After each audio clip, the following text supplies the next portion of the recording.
All right, good evening, everyone. Welcome to another Stage 2 match of our Final Fantasy Randomizer Tournament. We are in our second round, and this is a four-way matchup. On the top, we have Fuchsia Fantasy and Tyrenex, both 1-0 on the season. And on the bottom, we have theangrycanuck and thejokerMB. Those are both 0-1 matches. They are all going to play the same seed, and so we're all going to get to see how this plays out for all four of our runners. I'm Swartzando, and this evening in our commentary booth, I'm joined by Kyten. Kyten, how are you doing? I'm pretty good, man. Just a little bit, a little exhausted, but I'm pretty good. As we're getting underway here momentarily, as our members are building our parties, we see that we have the black belt forced in our one forced class of these Swiss flags. The Swiss flags are the same as last round. They will be a 5-week Swiss period, so we will always have one forced class. This particular seed is our black belt, and so it's going to provide some interesting strategies for our runners on how they're going to utilize the black belt or perhaps not utilize the black belt.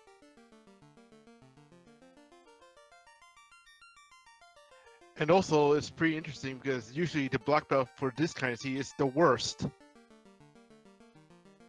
Yeah, we'll get into that a little later on, but we've got our countdown, so our race should be starting momentarily.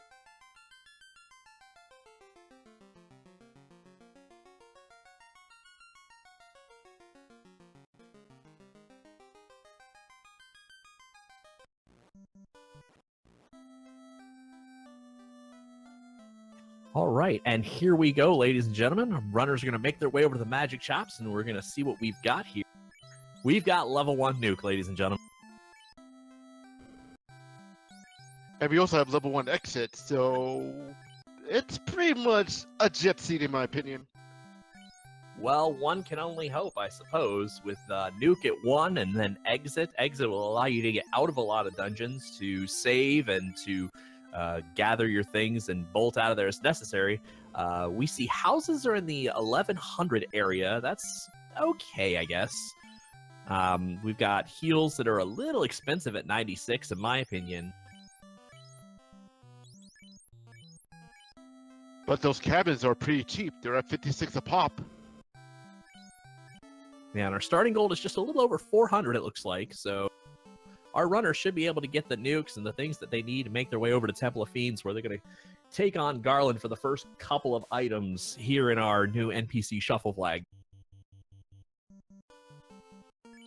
But Fuchsia is going to go check on those 3 treasure chests on the left right now. Yeah, so one of two things is going to happen. Either our runners are going to find the bridge, or they're going to find the canoe. And so whichever item they find will dictate the direction they go in. We see Tyrenex has already lost his black belt, and then his red mage, and then his fighter, and now he's starting over. This is going to be a crazy mixed-up match, folks, but if you just read it from left to right, Fuchsia Fantasy taking on Tyrenex and theangrycanuck taking on thejokerMB, these are our two matchups that they are all playing on the same seed. So it's just going to be an exciting, fun-filled night. So grab your favorite carbonated beverage, kick your feet up, relax. We're going to be at this for probably a couple of hours. Well, in the meanwhile, Fuchsia wiped out 2 regular wolves with poison. That's a great start right there. Wolves have been troublesome, I think, in this tournament by and large.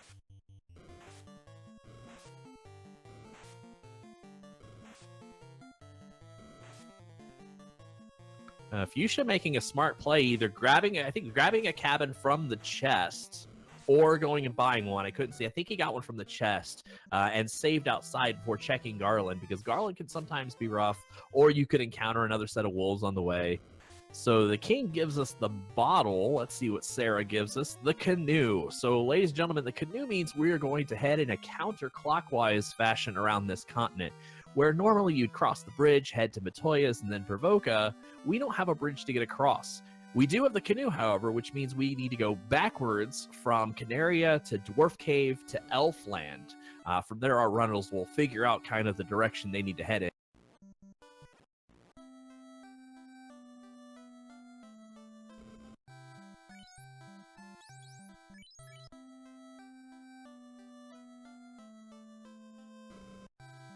And the question for you, Forzondo, where would you go first? Elfland or straight to the Lake of the Sages? Well, and it's tough because it depends on how much money you have. Certainly, you'd like to maybe stop in Elfland and see what they've got, but if you have no money or only have enough money maybe for a couple of cabins or tents or whatever's cheap to get you across, you do got to get across to that Crescent Lake. In addition, they could probably get enough nuke charges to get to 5, which would get your pure casters their level 3 spells, whatever they may be.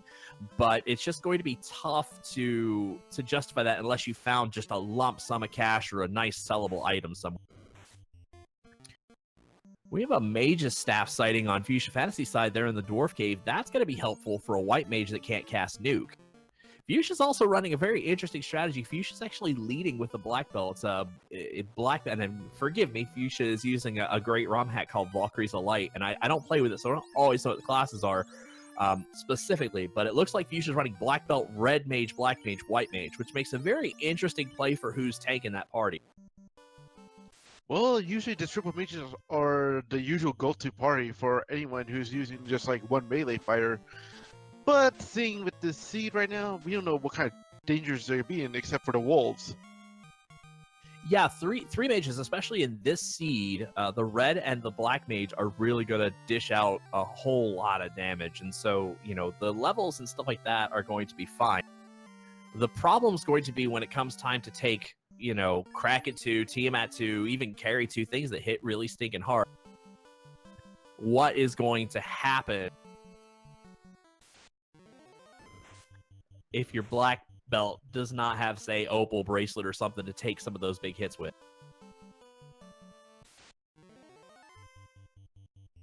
Something is going on with Fuchsia's stream. Fuchsia has gone down right now.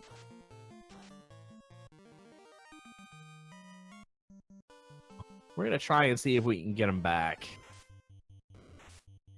In the meantime, Tyrenex checking the dwarf chests and Joker making his way to, around Northwest Castle. That one hit point black belt makes me think he wants to kill it. It just won't die.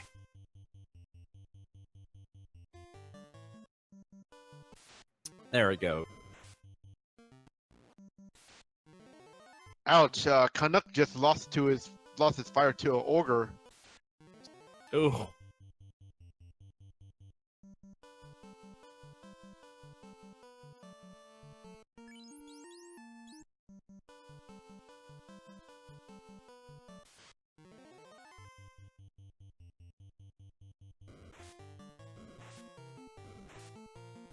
It looks like we got Fuchsia coming back online here, so hopefully it was just a quick internet issue. Hopefully he's able to swing this back in. Fuchsia is definitely one of our more favored players in this tournament here.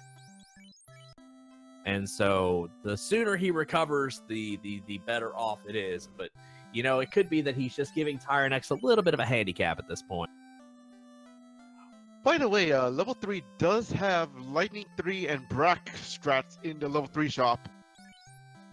It's always good to see some good. I mean, Lit 3 is kind of the worst of the 3, I think, but it's always good to see different spells in the early levels because it allows you to take some of the burden off of your nukes, especially when you go to like Sea Shrine and whatnot, where you can cast Lit 3 instead of nuke. That's kind of nice. We've got Lit 2 and Fire 2. Yeah, those are kind of meh in level 4. But in the level 4 white shop, we do see a Cure 4 sighting.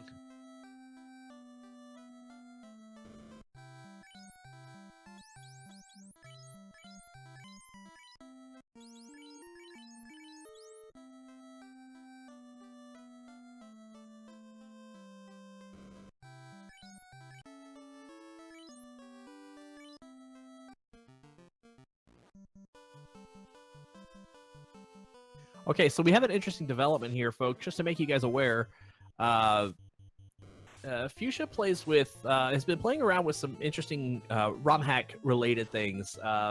He's playing with an interesting balance patch, kind of for fun, and has been applying it to the randomizer. Well, unfortunately, he started with that particular ROM hack as his randomizer, as opposed to the traditional vanilla ROM.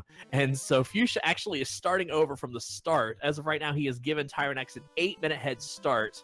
I can tell you, folks, Fuchsia is one of our better players. Tyrenex is going to need all 8 of those minutes and perhaps more.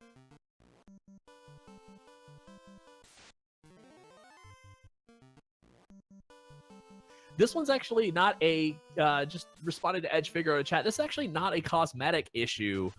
This is actually a particular issue with a, with the balance patch that he has been trying to work on. And so, kind of in the same vein as, like, say, Final Fantasy Ultra Championship Edition or otherwise, he's been playing with the ROMs and the values and trying to, you know, kind of build his sort of vision for that in the form of a ROM hack. And so he's been using that with our randomizer. And unfortunately, I think he just forgot to switch back to vanilla or use a vanilla ROM in place of that. And so now we are at the about 9-minute mark, give or take, is how many minutes Tyrenex has. So I assure you, Tyrenex will still needs to be on his game in order to maintain this gap with Fuchsia, because Fuchsia is very good, and he'll make up that time in no time flat. Did you see what was the sages giving Canuck something? I did miss that. We'll find out. We got fast at 6. That is Red Wizard locked. So that is going to be unfortunate for anybody running a red mage. Gotta keep those black mages around. So it actually looks like theangrycanuck will not have access to fast this game. So we'll see how he responds to it.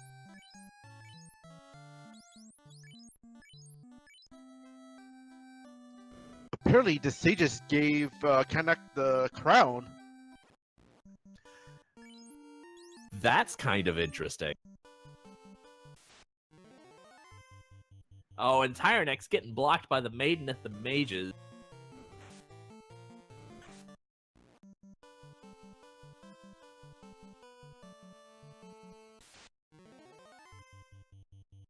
So it's going to be an interesting play here.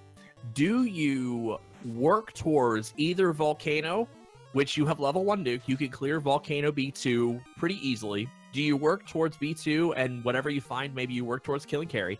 Do you work towards the Ice Cave where you know there's an incentivized item? I guess, or would one double back and get the crown chests? I would hope not, because the crown chests are vanilla, or the crown quest chain is vanilla, so you know you're going to get the herb, the crystal herb, and the mystic key, which unfortunately means you're going to be checking the mystic key chests by foot. If I was in their shoes, I would say just go to Ice Cave or the Volcano at this rate, and keep the crown for later once you get the floater. Yeah, because right now, short of a mass immune, there's really no way that it's going to be good. Question in chat, which slot was exit? It's the 4th slot, so it is Red Wizard usable. And Fighter usable. Knight, you know what I mean.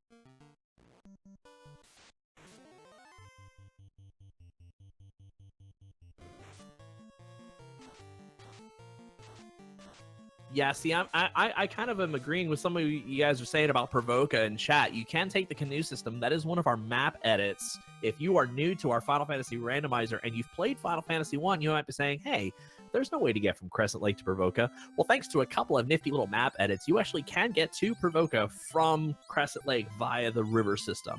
And so some of our runners may be heading over there to check to see what's at the level 2 shops. Personally, I'm almost wondering if Ice Cave wouldn't be a good play, because you have Nuke and you have level 1 exit. Gain a couple of levels, maybe bring a house or 2 with you to recharge those spell charges, but you can get to the eye, get the treasure, get out, and maybe then make your way to Provoca. The only way that works out fully beneficially is if you know the pirates have the floater. Otherwise, if the pirates have the rod or the cube or something like that, you're gambling on what the level 2 spells are while having a fairly solid level 1. Actually, I saw the rod is at Crescent Lake for both 10k. That's not a terrible price for our buyable item. So we've got our buyable item inside at Crescent Lake for about 10,000.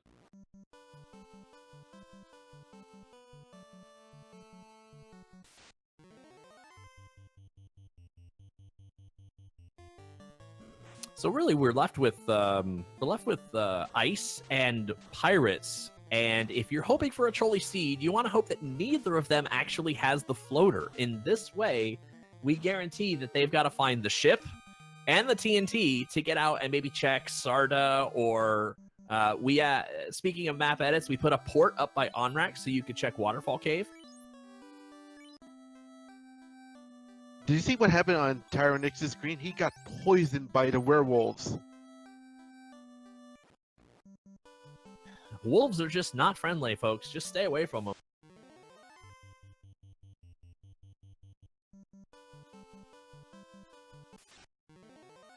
So we've got Fire 3 and Ice 3 at level 2 Black. That's actually a fairly solid pickup right there. Save you some nuke charges, especially when you go into the Ice Cave and you've got the images, the raids and whatnot that a Fire 3 usually is sufficient. The Fire 3s will help you save the nuke charges for bigger, harder things. And we've got Life 2 and Fade in the White Magic Shop, and Tyrenex warped out of that.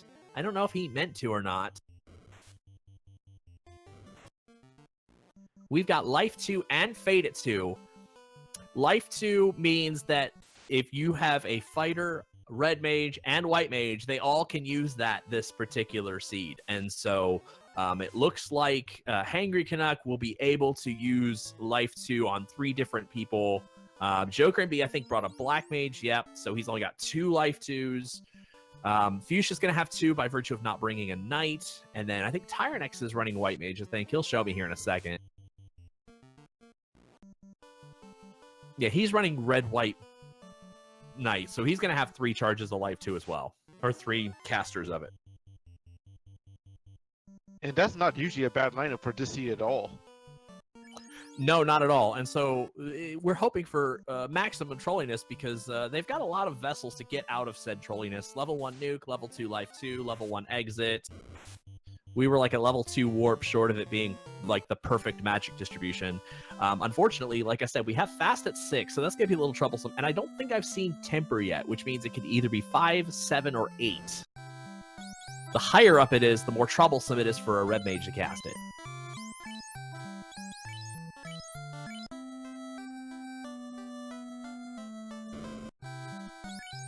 Well, nothing good at the armor shop at Provoca, just all the low 1 items you see at Corneria usually.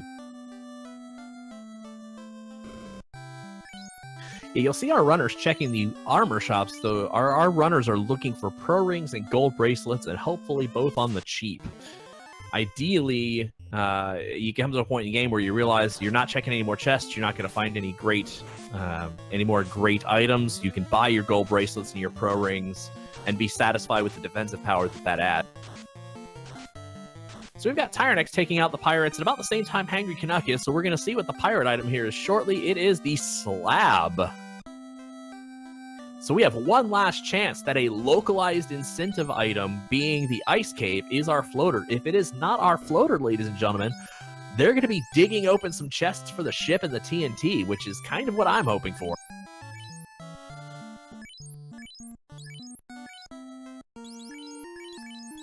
Wow, these great imps on Joker side saying, nope, you're gonna get denied progress.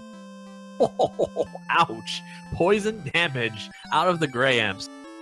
Come on, they're very grumpy. That's what it is. They just want to be left alone. Well, it's kind of good news for everyone because then they don't have to deal with it on the later part of the seed. That is true, though they will actually come, I think they come back in the B4 of Earth Cave, so it is one place to keep an eye out for the Grumps. As they will make their attempts to do Lich quite a bit later on, but it will be in the back of their minds, or at least it should be, until they forget.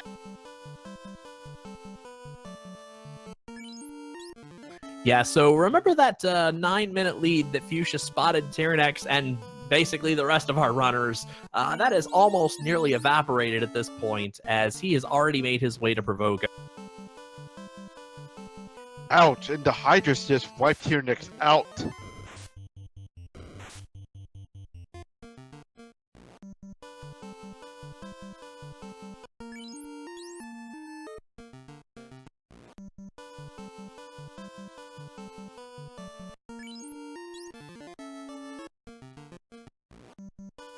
So it looks like Tyrenex is going to head If I had to guess, I'd say he's looked like he's heading towards Volcano because he's making his way back to Crescent Lake.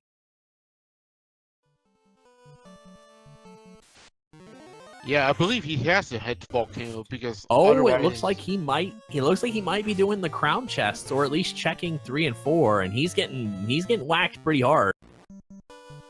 It's in these cases, folks, that if you have like a level 1 nuke, and for anyone watching, and if they come back and watch the VOD, if you have level 1 nuke, at least at first, probably 75% of your encounters should just involve nuking the site from orbit. You could get to 7 or 8 pretty easily on just the river tiles in traveling to and from these encounters. And so that's where a lot of the difficulty comes in, is because sometimes you think, well, you've got to run away. There's no possible option.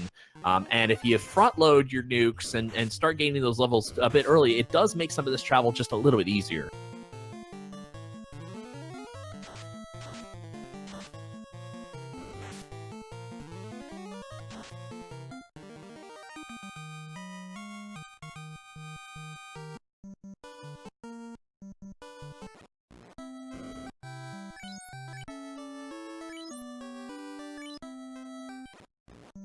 Oh, we got our George Ogre fight is unrunnable, but that's okay because early on this is worth a decent amount of experience. Also, I managed to catch Tyrenex's stream, and it's our Arachnids are runnable as well. Cool, and the poison making work of Fuchsia Fantasy's party. We've got just a hint of trolliness in this. It's kind of lovely. I'm so glad I did not roll this seed.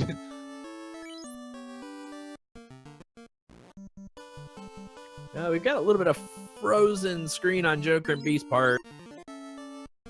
We're going to see if we can just rectify that issue. Otherwise, he's spotting theangrycanuck some minutes there.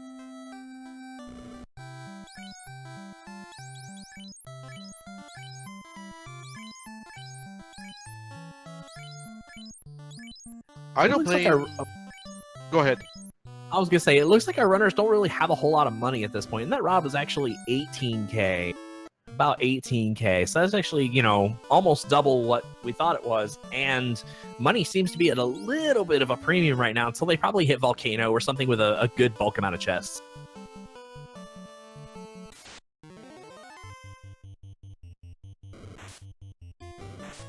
And so Tyrenex is treacherously going across the room.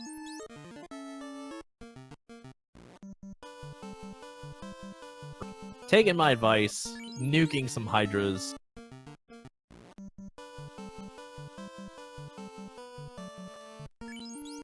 We got theangrycanuck heading for the volcano. Hopefully the riches will await him on the second floor volcano there. We'll see what he does afterwards. You've got nuke at level 1. And with nuke at level 1, you really only need to get a handful more levels, maybe 12 or so, and Carrie really should go down pretty easily. The only thing that bars is whether or not Carrie has something like Thunder or something like that. If she is packing Blaze or some big spell. If she's packing a big spell, then our runners are going to have a problem. But otherwise, with nuke at 1, just nuke the site from orbit, and you should be able to get through Volcano with very little issues. With level 1 exit, you can just check the chests and kill everything, and then warp out, and hopefully you've got yourself a house or two to recharge your spells. You should come out of there with a couple of levels and just be about ready to make this dive in full. Oh, our Argoyles are unrunnable. Argoyles are not a favorite among some of our runners. We'll see how bad they are. By the way, Canuck got wiped out earlier by hyenas that have lit 2. Yeah, I was wondering why he was running by that bottom chest again. I missed that. Lit 2 hyenas.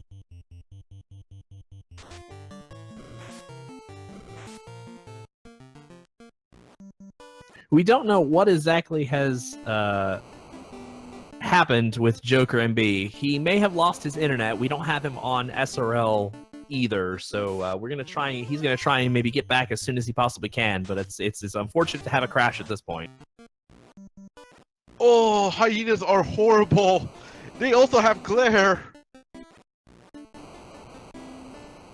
Boy, well, this already is getting an early stamp of approval for ZaRNG. I tell you what, Our tournament leader and master leader Zardia has rolled this seed, and he has definitely put his stamp of approval on it.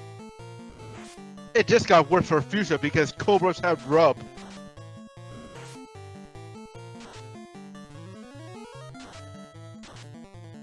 So we got Tyrenex in the Ice Cave. We're going to see what that nets him. If he can get through this with minimal damage. Tyrenex has struggled a little bit here. His party is 10 and 11, which is not terrible. You definitely want more hit points for things that hit harder, like the Wraiths and the Frosties.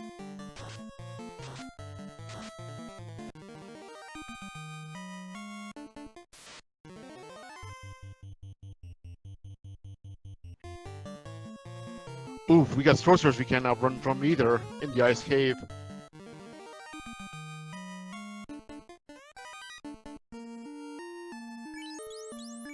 Yeah, our old friend and tracker Maxima Barnage making a great point in chat. If you're a racer, you may want to consider locally backing up your file as well. If you use something like OBS Studio, it is right under the Start Streaming button. You can make yourself a local copy of this race for things such as this. You never can fully trust your internet, folks. Tyrenex is about to get wiped out. Images have cremate. Oh, cremate is my favorite spell. I hope it's my favorite skill. I hope it's your favorite skill because it's one of those ones that you can't help but love to hate. No, I'm more a fan of the Thunder, especially if it comes with the Pirates.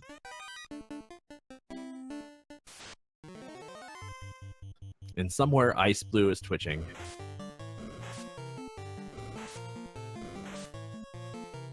So we don't have warp. So one of the things that we do not have access to on Tyrenex side is if you drop in the hole between all three chests, you can cast the warp spell and it will warp. Oh, and mages have poison too. Uh-oh. That's does 2 not, out of 3. That is not good. That's 2 out of 3, folks.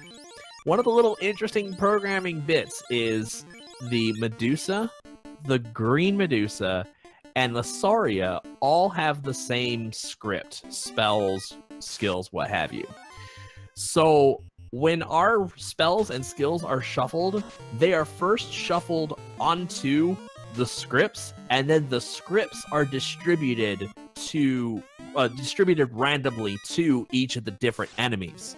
So things like poison can be put on the Medusa script, and then the 3 monsters covered in the Medusa script can be distributed to 3 different monsters throughout the game. So we have seen the poison skill on Graham's, the Grumps, and now Mages. So that is going to be something to look out for because there's a possibility that there could be a 3rd damage poison monster out there.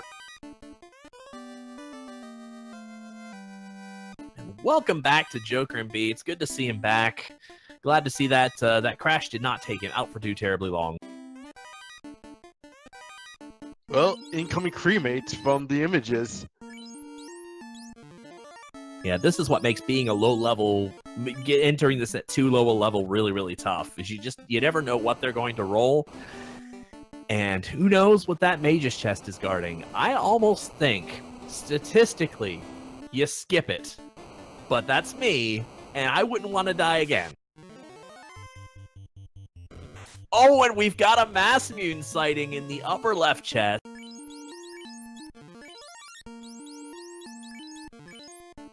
Well, we know that means the fire is not going to be useless. And not only that, everyone is probably going to find that item.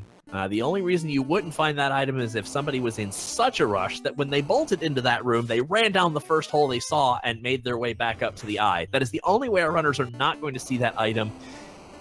And I wonder if it's not worth the risk. I don't know, or, what have you. Like that mage's chest, absolutely not worth the risk. You never know what it's going to be, but I don't know. Hindsight? There's no trap tile on that mass immune square, so it could be good.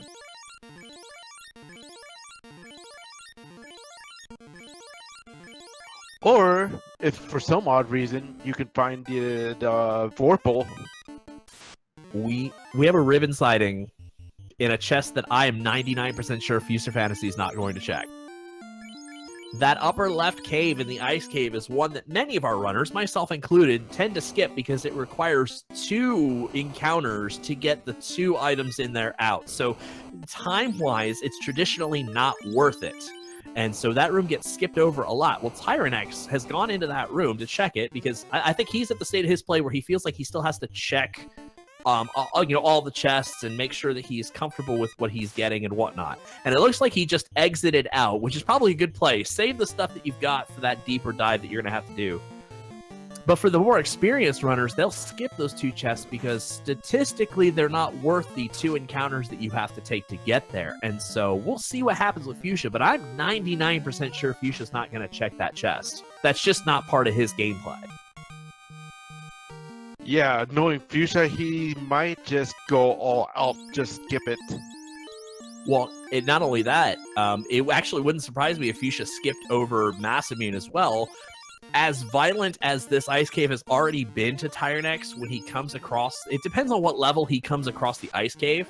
But with with the things that we have seen down here, with the poison mages and the cremates and whatnot, cremate images, I almost wonder if Fuchsia just dives right in the hole and tries to make his way back to the eye, skipping Mass Immune as well.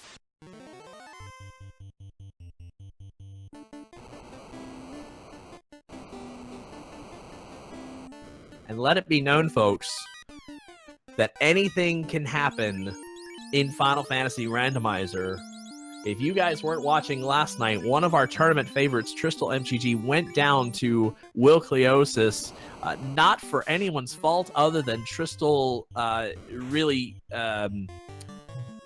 didn't find the items that he was looking for in the time that he does, and Tristal's an incredibly high level player, and like I said, he was one of the tournaments. He's still one of the tournament favorites. He's got 1 loss right now, but I almost assure you he'll go 4-1.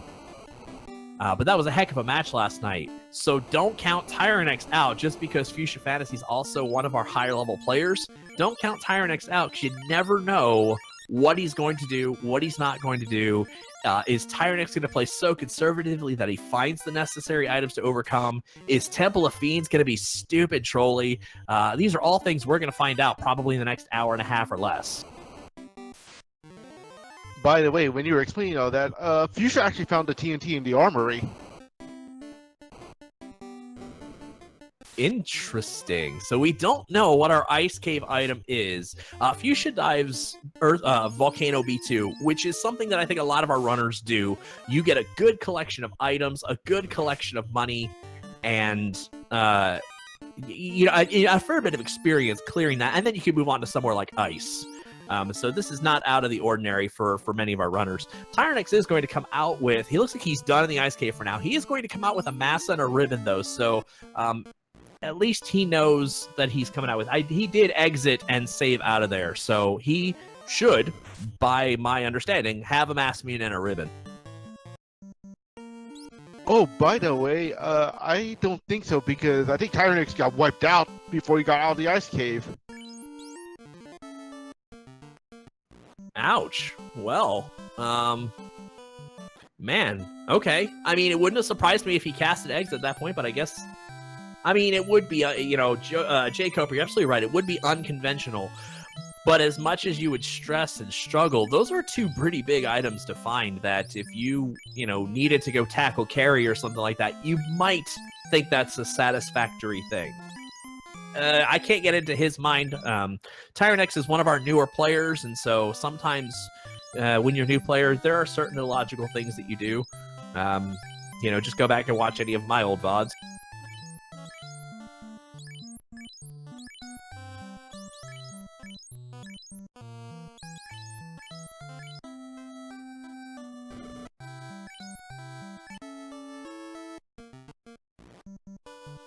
So hopefully thejokerMB. Oh, fire 2 on the Frost Giant. That's really rough. So cold it burns.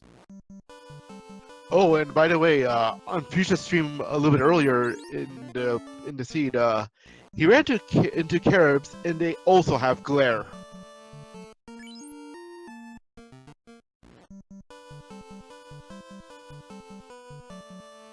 This seed has just, our bones, there's our 3rd, there it is, right there, our 3rd Medusa script poison in the R bones. Ladies and gentlemen, We found them. Arbones should not be a problem outside of the ice cave, I think. I don't remember if they're in Castle Ordeals or not. I think they are, I believe I remember correctly, the Earth Cave, along with the Ambush Cave itself, we all called Marsh Cave. Ooh, this is a fun one. I am so glad that I have been able to commentate this for you guys. It is a real joy to be able to see and not play the truly trolly seeds. Well, we all said the trollier the better, right? Right, Forzondo? Oh yeah, that's what gets ourselves great views. That's what just makes me excited to see. We're just short of figuring out what in the heck the incentive item in the ice cave is. And I tell you what, I seriously wonder what our runners are going to do. I expect Fuchsia's going to go after carry at this point. Tyrenex, I guess you should go after carry because you really don't have much better to do. Joker looks like he's given up on Ice Cave, I think, and theangrycanuck is about to see what he's getting into. But wait a minute, is Fuchsia gonna grind on the old school Agama grind? No, Fuchsia does not grind whatsoever. That's one of those things, especially with Nuke at 1, you really don't need to grind if you just take more fights, and take more high-value fights, ones that you can nuke a little better. And those are going to come, like, sort of early as you get to, like, 12, and then I kind of like the Castle Ordeals play when you can make it. There's some good things in there to kill for good experience. But as far as grinding is concerned, there's really not much of a need for that.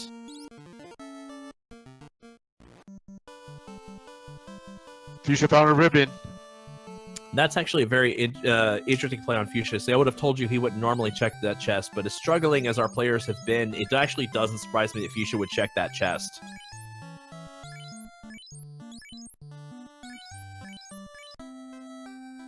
So now we have 2 ribbons that we have seen, one of them being in the upper left side of, what is that, Ice B3, B4, whatever the flooring is for there. And then B4 Volcano in the upper left-hand side. So upper left seems to be a theme here. And Fuchsia's going to take this Agama fight, or at least try to run from it, because I think he definitely has to feel like he's coming up short a bit. And I don't think he has seen Ice Cave. He looked like he was heading that direction, then I think turned around. So I think he's got to be feeling like he's not seeing a whole lot there. And he's got to just keep checking and maybe getting better or otherwise.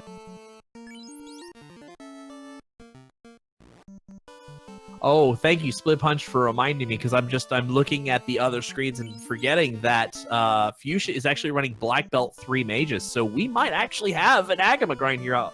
So, ladies and gentlemen, chat, prime your Agama facts. If this turns into a full-blown Agama grind, it is time to see something that we have not seen since 1.6.4. Ah, he's not gonna do the grind. Aw, all right. Put your Agama facts on hold. And as Zardy is pointing out in chat, and you know what, we're getting close to the 37-minute mark here, so let's do a little bit of plugging while our runners are running around.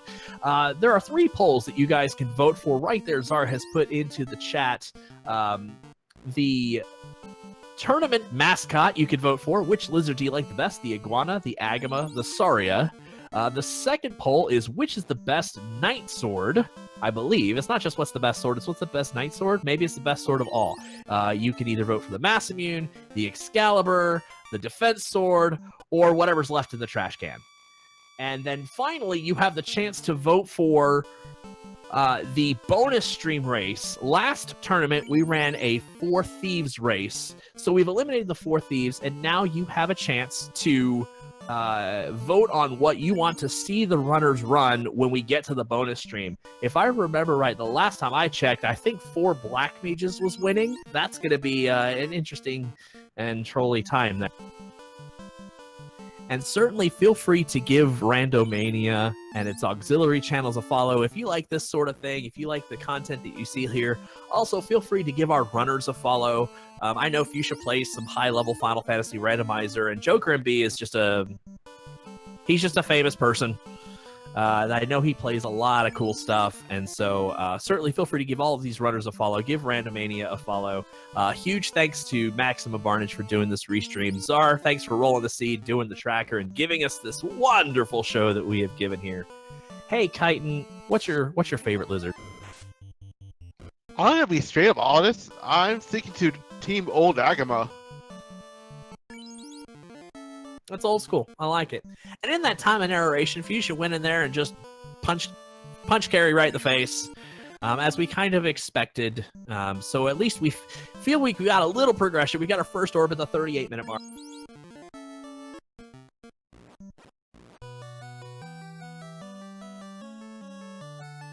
Ooh, Canuck is heading to the ice cave.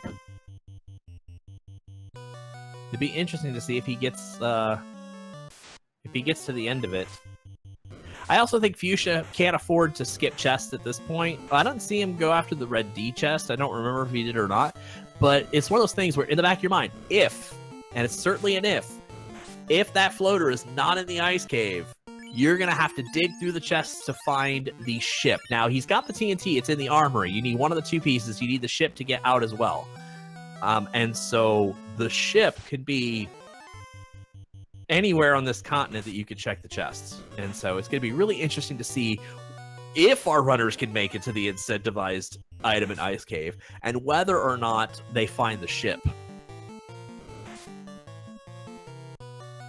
If Fuchsia's heading to the Ice Cave, he could actually check that chest in the upper left-hand corner where the ribbon is.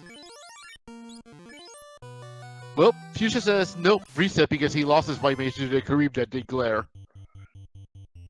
Question in chat, is it possible to force the runners to keep one or more characters dead instead of using a forced class? Yes and no. Right now, no. Absolutely not. They always have to take a forced class. That is the nature of the game, and it's up to the player to decide what they wish to do with that class. In the case of black belts, a lot of our runners are going to keep them dead. But in our alpha testing, we are working on an option to put a blank class in that space. So that could be an option in future leagues, future tournaments, what have you. But right now, it is not live and not applicable for this tournament.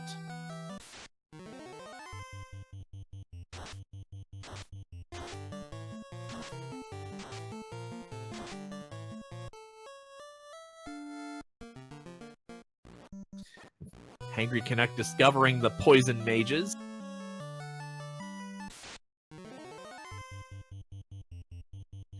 And Fuchsia's taking the wizard fight, but let's see if he gets that nuke. So he got it off.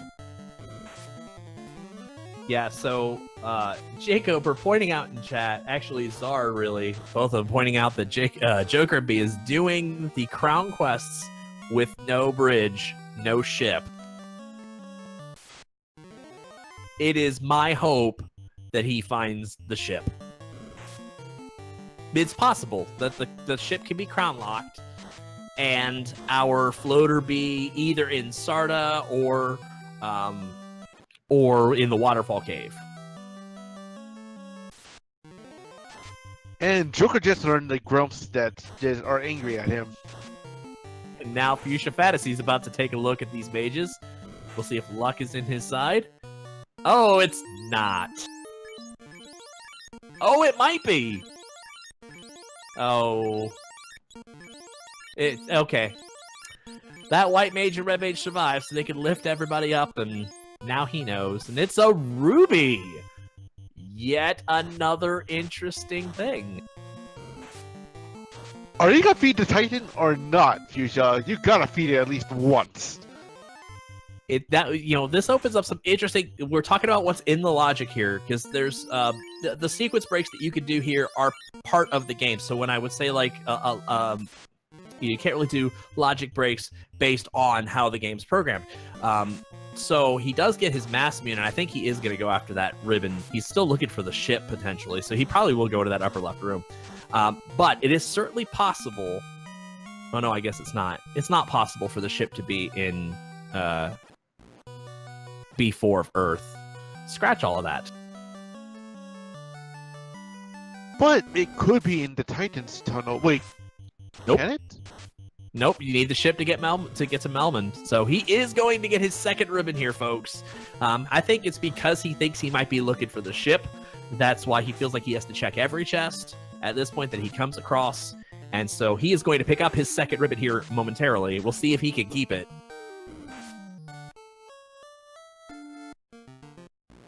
It'll be trolling if we get vanilla floater. No, I'm really hoping it's not. I'm really hoping it's not. I'm really hoping it's Waterfall Cave or Sarda. Oh, that would be awesome if it was Sarda. It would, because you still need to find the ship, but you would need the ruby to get to Sarda. You could have a ruby locked floater,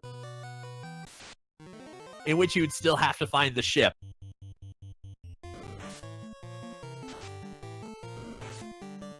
All right, now Fuchsia's giving our first look at downstairs chests and ice. No one's made it this far yet.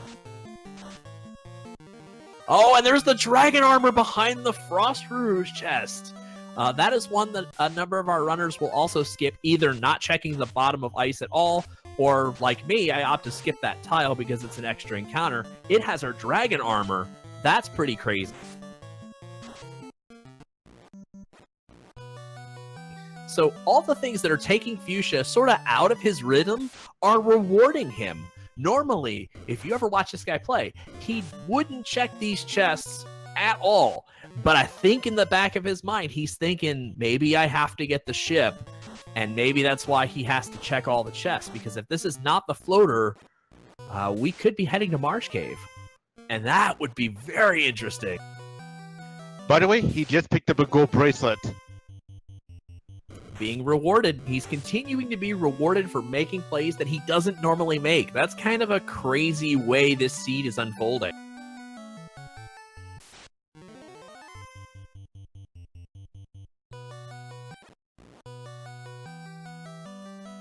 Well, he's 4 chests away to see what's incentive. Simple Sarah pointing out in chat, dragon armor does not help much when you're not running a fighter. You are absolutely correct. And I feel like an idiot. But it's going to be like the rest of our runners. If the rest of our runners find it, that's good for them. Actually, it could help Fuchsia because of maybe the gold he needs for the rod. Oh, that is possible. He could sell the dragon armor for a good amount of money. Here it is. What is the ice cave item? The cube! We are going to need to find the ship, folks, somewhere in this game. And it's looking like it's Marsh Cave or it's Crown Chests. Our ship is somewhere in this continent, and our runners have to find it. Man, this might be a 2-hour seed. Maybe Fuchsia finishes in 150. But this might be a 2-hour seed, folks, so buckle up. It's getting exciting. Of all places, it had to be that one. I certainly hope Joker finds the ship right now, because that will lead him... Well, there's more, folks, because we don't know where the floater is, and Fuchsia's the only one that has the ruby. And Fuchsia's the only one that overcame the mage fight, as far as I can tell. Everyone else skipped that fight. If the floater is at Sarda, it's ruby locked. And that would be amazing. Thank you, Czar, for this, by the way. Oh, but Joker does have the crystal, so maybe he's heading to Matoya right now? He's been doing the Crown Quests on foot, and so I wonder if he actually... Yeah, he looks like he's heading for Matoya's now. He has been doing the entirety of the Crown Chain on foot, and I think he's accidentally heading to Ice Cave. You gotta pop out the harbor there. Oh, no, maybe he is actually heading for Ice. Maybe he's trying to knock out 2 birds with 1 stone here. Well, he's going to be rewarded hard because we know that Masa, Ruby, and the Cube are in there. So we have what it appears to be a 2-person grind. I think he's going to end up grinding some levels on that white mage. It would not surprise me with Massa if he got that black belt to say 21. Oh, okay. He's got ribbon. I saw the crack and I got all excited, and then I realized he has 2 ribbons, so it's okay, folks. theangrycanuck skipping the ruby, so. I bet you the floater has to be locked with Sarda. I hope so. I hope so, because that means our runners have to find the ship. And that's hopefully either crown locked or it's in marsh, or better, it could be in crown locked marsh. Then it requires the ruby, which is basically locked by poison mages. Oh, man, am I excited for this. Wait, there is one thing the ship could be at. It could be at Castle Ordeals. If you remember that castle. No, you can't get there though. Wait, not ship, wrong item, my bad. Oh, you're right. Floater can be at Castle Ordeals. If you find the ship and you find the TNT and you get out, you can go to Castle Ordeals, and it can be at Castle Ordeals. Yes, I did forget about that as an incentivized location. But don't let that dissuade you. It's going to be at Sarda.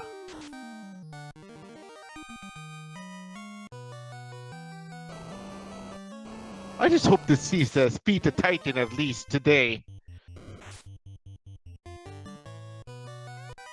That Welfare Queen, he can starve.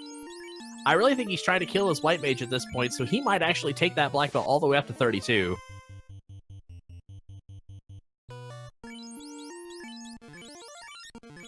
Apparently he's gonna go for the old school black belt strats? Yeah, I think that's where he's headed. I think he's actually going to grind his black. Well, remember, this has been a long while since we've seen a regular old school black belt strat. Now, ladies and gentlemen, don't think that Fuchsia is safe just because he has a ribbon. There is about a 1.5, 1.6% chance that crack burns through his ribbon. So, by and large, it's okay. But if he gets cracked right here, and it looks like he's casting that first turn almost every time. In addition, he's going to struggle potentially with a 3 or 4 mage fight.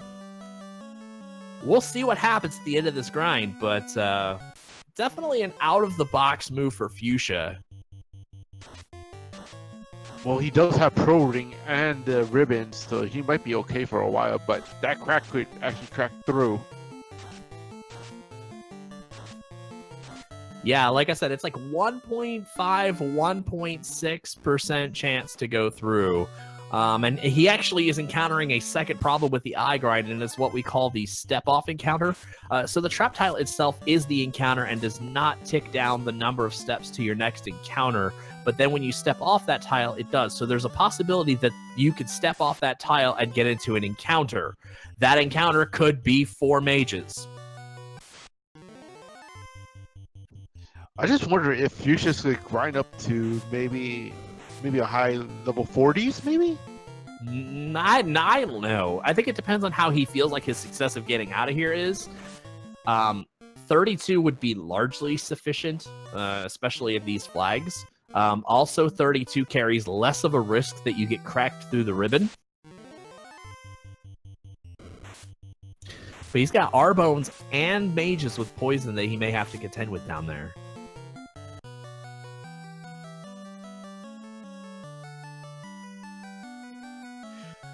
Question in chat, when does unarmed pass Massa? It's like, unarmed passes Massa at like 29 or so. Oh, Tyrenex had warp. Where did he get the warp from? He must have went somewhere, got something, or did something where he's got warp. I must have missed it. Warp was at level 6, if I remember correctly, because I saw it at Crescent Lake. All right, now Tyrenex just, ooh, I wanted to get that dragon armor, but I wanted him to exit.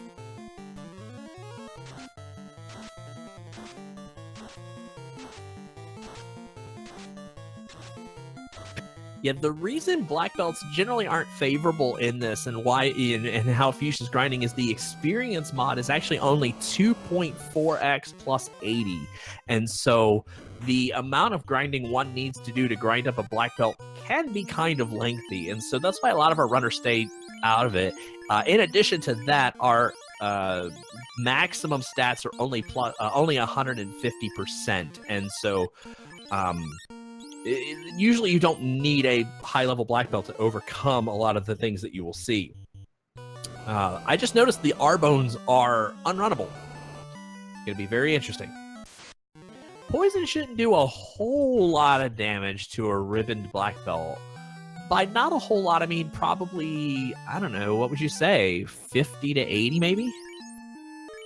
I was thinking maybe like 45 to 80 at least minimum.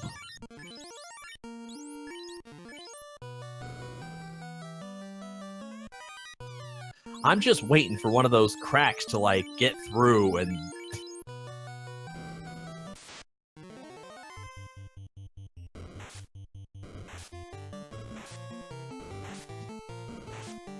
If only Earthcape was that easy for the bat block.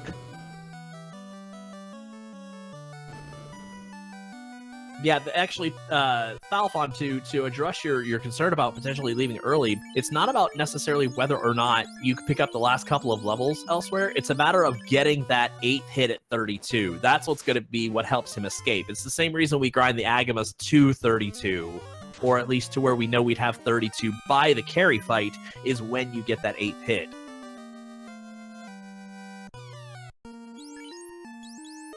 So we got theangrycanuck now picking up his cube. We've lost jokerMB again. I've been so wrapped up in what's going on. Hangry just bails. So Hangry is going to miss out on a gold bracelet, a ribbon, and... no. Maybe he does have that. He went the right way. Fuchsia's done.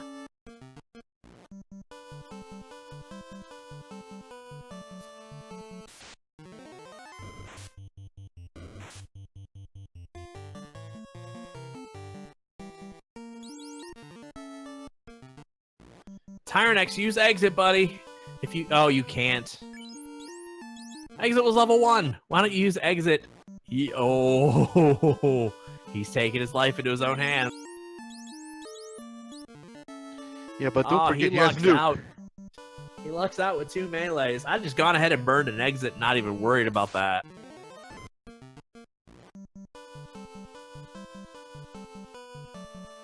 Well, don't forget, if Tyrenex has a fire, that means he needs to hunt for the tail next sooner or later to make that dragon armor worth it.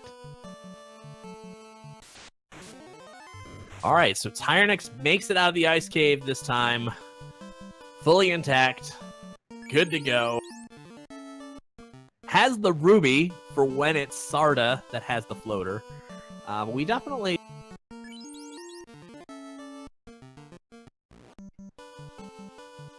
Hoping Joker just lost his internet again, that he'd be back sooner than later.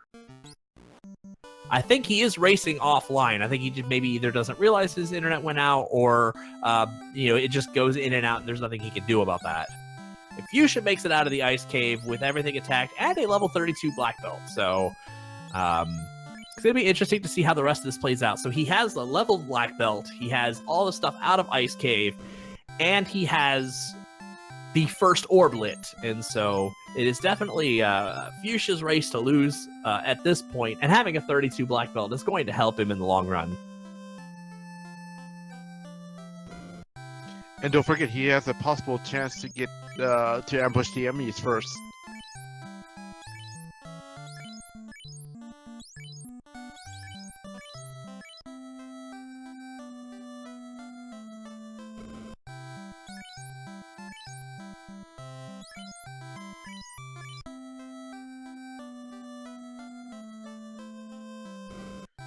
And Kanuck is loaded with level 4 spells already.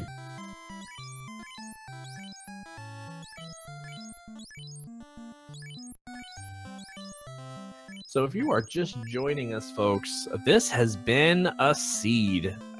We still do not have, as Zar points out, we don't have a ship or a floater at the 1 hour mark. We know the ship needs to be found. We know where the TNT is. The TNT is in the armory of Volcano. We know our runners are going to need to find the ship and the TNT, and then floater is either going to be with Sarda, which would be ruby locked, or it's in Waterfall Cave, or it's in Castle Ordeal. So one of 3 places the floater could be. And yeah, this has been trolly of all kinds. Poison made it onto the Medusa script, so Gurimps, Red Bones, and Mages all had poison, as well as a whole host of other things. Yeah, and Fuchsia, thank you, Artie Platypus, for pointing out, Fuchsia had a 10-minute false start kind of thing for using the wrong ROM to load up his randomizer seed, and so yeah, this has just been a seed, and we're only really about halfway through. We've only got 1 orb lit and no floater, so now might be a good time to top up some of those drinks. Hangry Canuck looks like he's going after Astos and getting his crown chain done. We'll see where Fuchsia goes.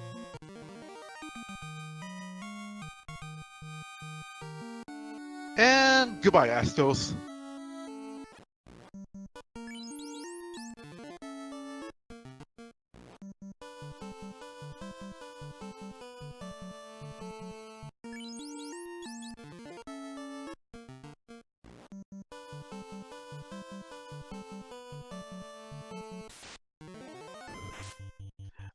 Forzando, quick question for you, my friend. What sword did you choose in the vote? I think I went a little with I went with a little heresy. I love me some defense sword. Me, I went Team Masamune.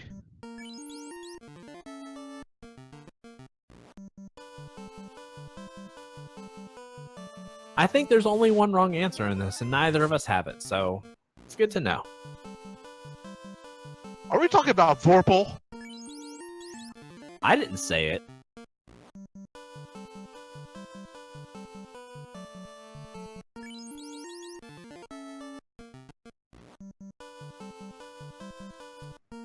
Alright, so Fuchsia's heading in the direction of Northwest Castle / Marsh Cave. We'll see where he ends up. Hangry Canuck went right for Marsh Cave. This is interesting without the key. Joker had been putting in all the legwork to get the Mystic Key. We'll see what happens when he comes back, but we will probably miss everything that he has done up to that point.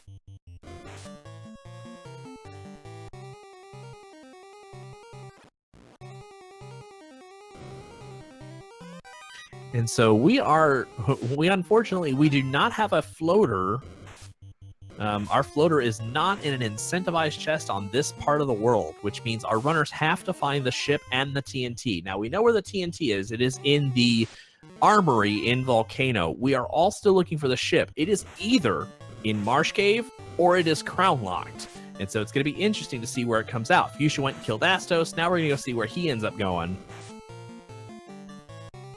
And he's checking top floor Marsh Cave right now. See if he had a brief thought there that I would have had, like, oh, I'll go this way, forgetting you don't have the bridge yet, and so you can't actually get to Matoya's the short way without the bridge, and so you actually have to hoof it back to Elfland, back to the Crescent Lake area, back to Pervoka, and all the way across to Matoya's. So this is a heck of a walk for our runners to do the crown chain. Oh no, Canuck's actually full clearing Marsh. Which is dangerous without the key, because you never really know what's in those last 3 chests. But then again, we get to see what the Wizards are guarding today. Oh, wouldn't it be grand if the Wizards are guarding the ship? Most of our runners could take them out. Yeah, new kind of helps. Oh, there's our red bones with poison again.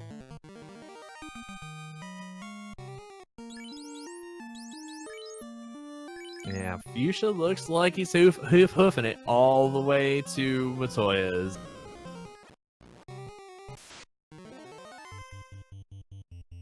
But and we got Tyrenex. Tyrenex is on the carry fight here. We'll see how this goes. A healthy spoonful of nuke should take her out.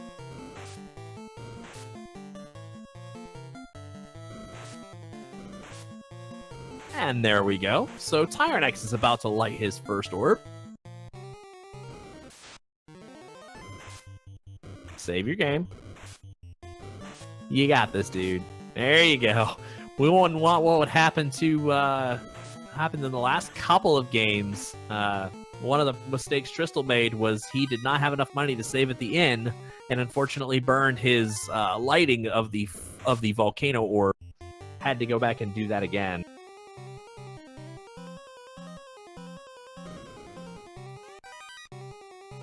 Our question in chat says, Bridge didn't appear. There's no non-incentivized progression item. That is correct. I actually had one in the last seed I played, where the rod was in Zardia Islands. But in this game, all the incentive items have lined up. We have burned through all of our incentive locations. Our floater is either in Ruby Locked Sarda, potentially Ruby Locked Sarda, or Castle Ordeals, or Waterfall Cave. And then we are missing the loot and what appears to be the... What's the third? Tail. We're missing the tail. That is correct. It's a correct assessment. Artie Platypus right there in chat. That is what we're missing and where our locations are. And we're about to see what the wizards are guarding. Come on, floater. It can't be there. Marsh Cave's not incentivized. Just a cabin.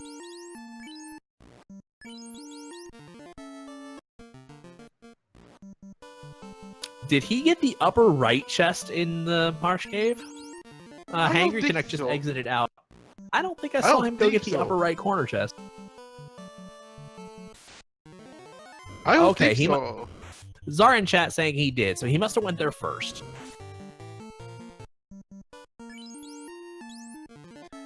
Now, Canuck's like saying, what can I do now?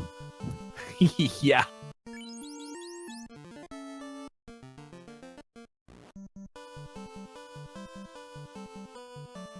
It's going to get worse if he realizes he's going to need, like, if he finds the ship and realizes he needs the TNT, because I don't think he's been to Volcano yet.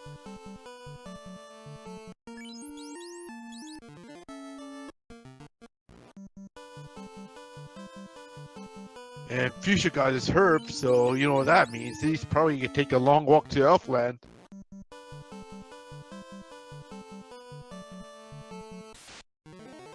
All right, I do have a status on jokerMB. He is in a place where his power keeps going in and out. So he's not losing internet, he's losing almost everything. And so I do not believe that Joker will be back with us tonight. Ouch, that's a heartbreaker.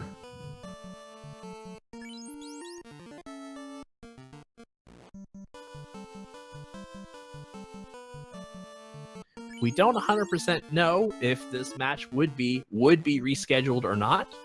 We will see what happens, though. That is not up for me to decide. Those are people above my pay grade.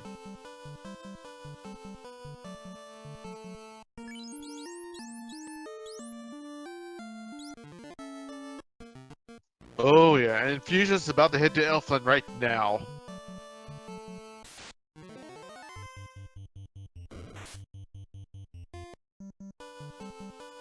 And so we are going to get our first look at... oh, and he's high-fiving Canuck as they're passing each other. Canuck heading to Matoya's and Fuchsia heading back to Elfland. This might be one of the nastiest seeds I've seen. I think Len the Cat and Salty Fry played, or Quicklet, can't remember which one. Always mix those two up. They played one in which it was proper trolly. Oh, and Tyrenex is now making the play for Marsh. I think he's going to be disappointed for going early.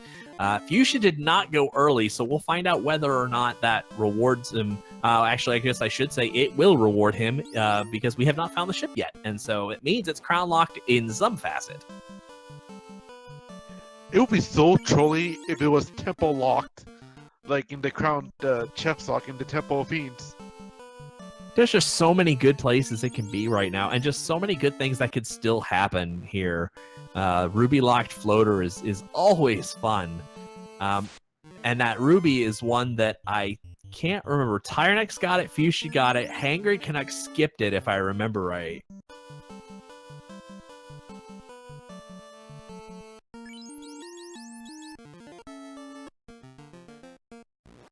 So there are 27 chests that the Mystic Key actually unlocks. It is 3 in the Marsh Cave, 3 in Northwest Castle, 8 in the Dwarf Cave, 6 in Castle Canaria, and 3 in Temple of Fiends. And so a total of 27 chests to be checked. Usually it raises Marsh Caves by 3. Oh, thank you, Czar. It's actually 28 chests. There is actually one in the Sea Shrine, but certainly that's not going to have, anything progressive in it for now.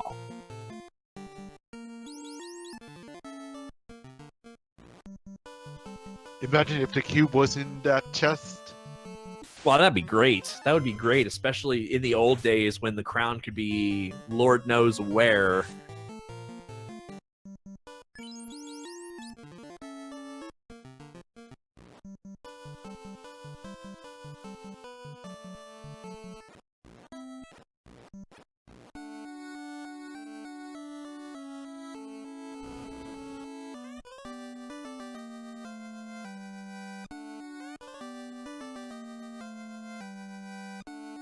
Well, Canuck just got his key. So he's really only a handful of paces behind Fuchsia. The only problem is he's already checked Marsh Cave. So if it's key-locked Marsh, Hangry's really not... now that Joker is unfortunately disconnected, Hangry's kind of playing just to finish at this point. Like I said, we don't know if his match is going to be rescheduled or if this is just going to... There's our third ribbon. Right there in Northwest Castle. We don't know if this match is going to be rescheduled. That is up to the tournament administrators. But it's just good to see a runner just keep going and get the finish on this one. Fuchsia Fantasy is playing Tyrenex, and theangrycanuck was playing jokerMB. This is sort of a cross. 1-0's on top, 0-1's on bottom. All playing the same seed. Yep, so we have our third ribbon sighted here in Northwest Castle, right front and center. That's one that... I expect all of our runners to find it at this point. Just as bad as this seed has been, you may as well just go for a full clear of the game, or at least, you've got dragon armor. I think Fuchsia should have the dragon armor. Oh, Fuchsia doesn't need the dragon armor. She doesn't have a knight. Other runners will have dragon armor. They'll have 3 ribbons and massa. It's looking pretty good at the moment. Well, we're about to see what the dwarf army has been for today. Sunsword's not a terrible pickup, but he's already got massa. Whole lot of nothing. Aside from that Sunsword, maybe you could sell that katana. Well, you also pick up a pro ring as well, but which is not that much needed. It saves him a little bit of money if they're super expensive. So now Tyrenex is, of course, on foot, starting his Astos crown chain. We'll see where Hangry heads. It looks like Fuchsia...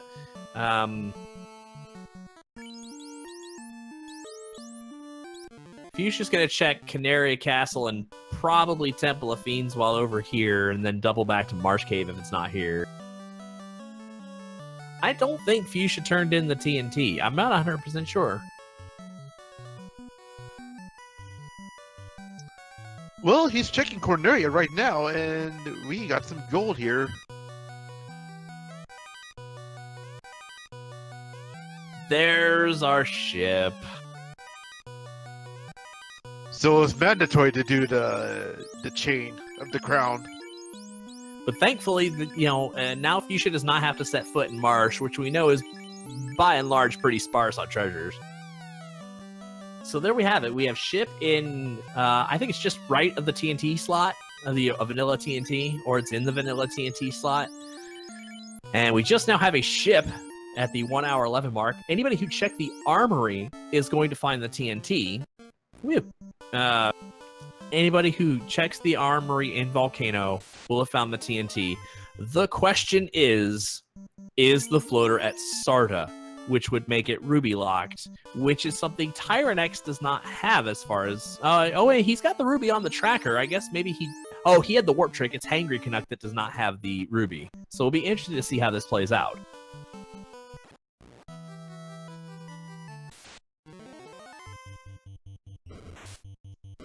But Canuck is going for the Temple of Fiends lock chest now. I think Fuchsia did not blow the TNT. I think he sailed right into it. Oh, the hogs have stopped. Ouch. Oh, Ani's got toxic. Well, no one's gonna get stoned that easily.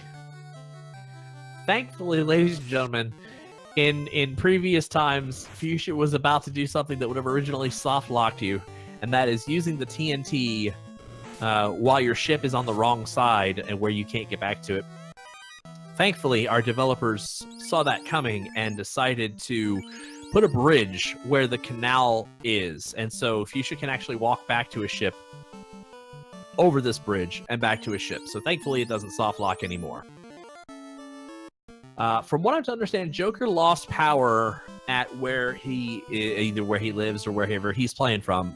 He keeps his power keeps going in and out. So if it comes back on, it's one of those things where then he has to wait for his router to come back on and then to reconnect and everything. And I think it's been too much trouble for him.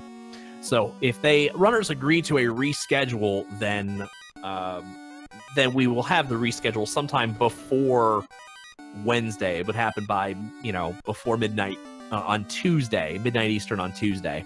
And so if that happens, we will try to bring you back that match in a new seed in its entirety. So right now, theangrycanuck is kind of just playing. He doesn't know Joker's lost power and is unable to play. He's just sort of playing and working through. And so we'll of course bring you that news as it sort of comes along for the remaining 3 days.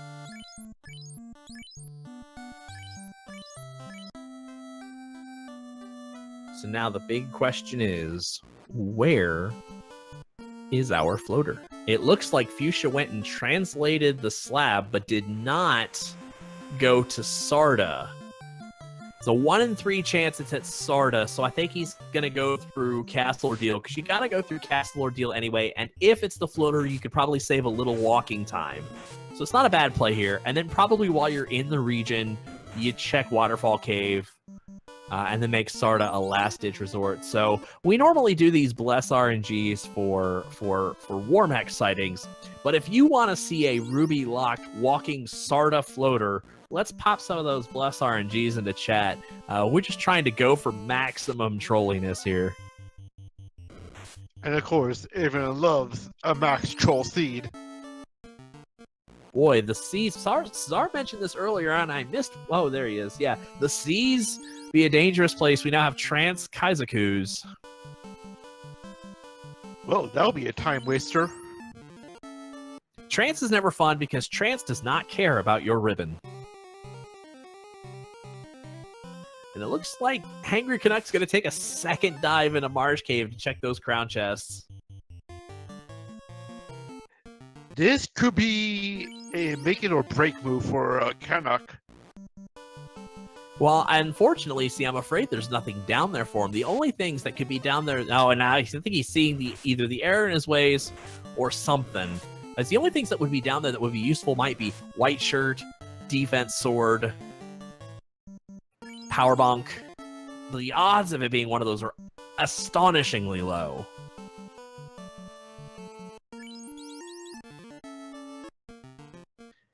Question in chat, who rolled this abomination? Czar, stand up and take a bow.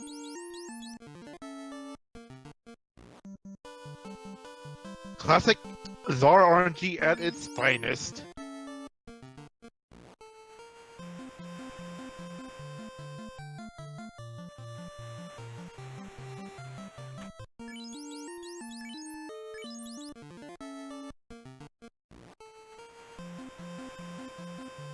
Question in chat. Did they fix Black Belt level up armor absorb bug in the randomizer? I believe. Actually, I can tell you if Kite, if you don't already know, I can tell you which patch that is. I think they did fix it, but I forgot what version it was before. Yep. Okay, so we play on 2.2.1. As of 2.1.0, they fixed the Black Belt Master Absorb calculation bug. So yes, that is currently live, and no, our runners do not have to be afraid of checking the armor on their Black Belts anymore. It works on if you have any armor, it will take the absorb of your current armor regardless of what your level is. So you either have to be naked or fully armored. If you're equipping just a ribbon, it's going to give you 1 absorb for the rest of the game.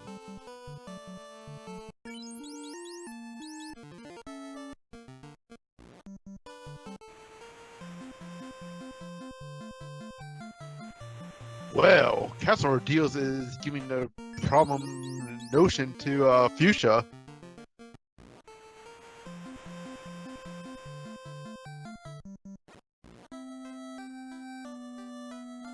So Hangry's going to take his first look at 5, and I actually missed the spells at 5 when Fuchsia rolled through, so we're going to see what they are. We got Cure 3 at 5. That's not bad.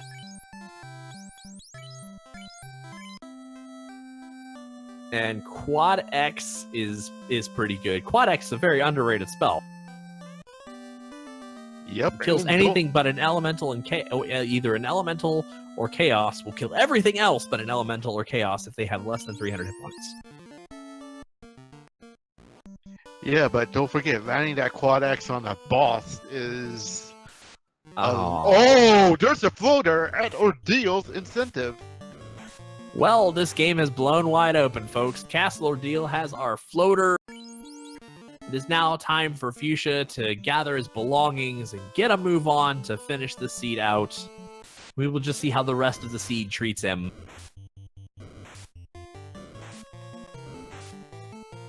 Unfortunately, we did not get enough Bless RNGs in chat, and therefore the game has decided Maximum Trollius is not necessary here. I hope it's truly enough when it gets to the bracket portion.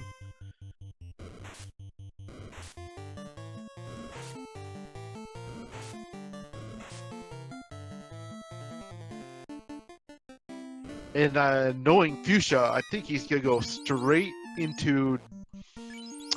I am taking a wild guess that he might go to Gaia right now because he does have the ball to be released. Yeah, if I were in his position, and I'm not him, certainly, but if I were him, you go check Sarda right now, because you can. Just go ahead and pick that item up. And then, yeah, fly to Gaia, do your bottle. I think he already translated his slab. That was one of the only things he did in Melmond. Go ahead and translate your slab. We know now with... Oh, no, I guess we don't know yet until we see what Sarda is. There is actually a possibility the tail is optional in this seed, and that would be whether or not it was at... well, we'll find out its location here in a second, because both of these locations, there's a possibility that one of them is optional. We'll see which one it is.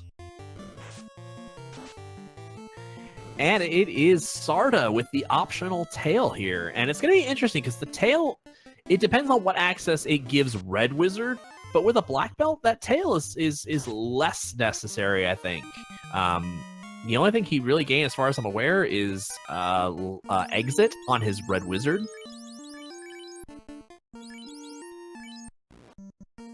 Yeah, but don't forget, Tyrenex needs that tail immediately because he does have the dragon armor on him right now. Fuchsia's making an interesting play right for the Waterfall Cave, because the Waterfall Cave is going to have our loot, which isn't necessary right now, but he's going to go for it, and then he's going to double back and get in the airship and fly to Gaia. So I'm curious on this sort of double dip to the region, if you will, because he can fly to Gaia, grab the bottle, translate his slab, or not translate, get his cube with the translated slab, do Sky, then sail over to this area, and then do Onrak, Sea Shrine, and Waterfall Cave. So it's interesting to me a little bit. Not that it's going to throw off the times that much, but what he is losing right now is sort of the time spent double dipping the area. That walk between Waterfall Cave and the airship.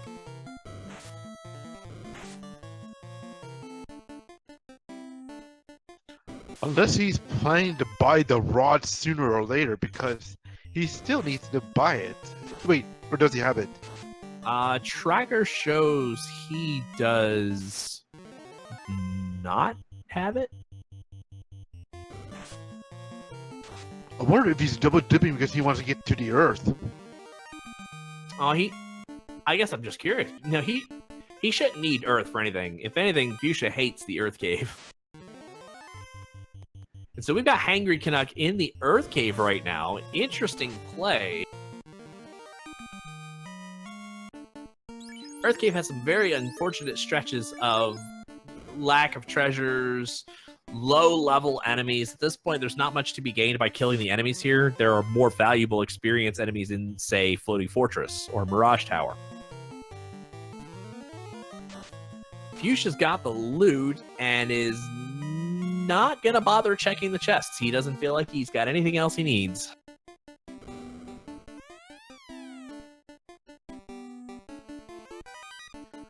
I'm going to take a wild guess that maybe he feels like maybe he might go to...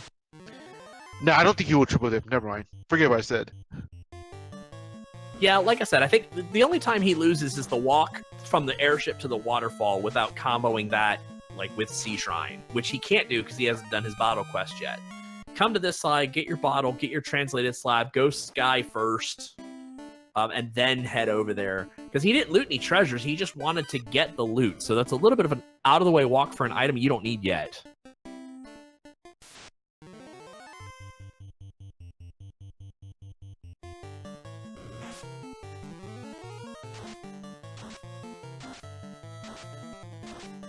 So we got Tyrenex giving the TNT to the mad demolitionist Narek and getting the canal to open his pathway to the rest of the world. We'll see where he ends up going.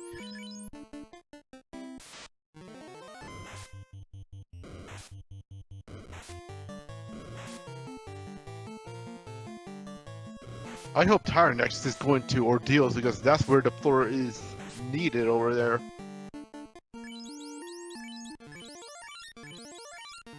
So Fuchsia is not opting to do Sky either. So he's going to have to fly back to that portion of the world to translate the slab and do Sky.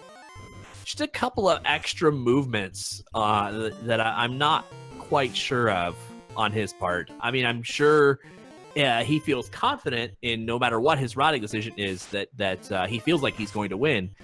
But, you know, in the future, if he, you know, is playing, you know, anybody else, sometimes I do wonder about these routing decisions.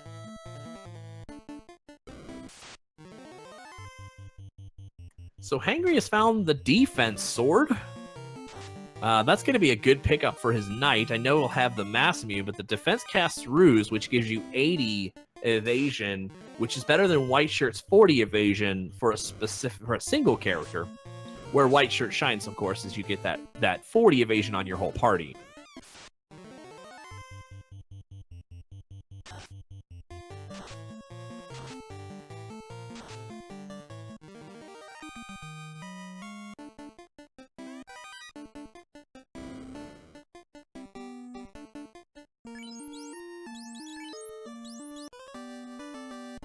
So we're about to hit the hour 30 mark here coming up soon.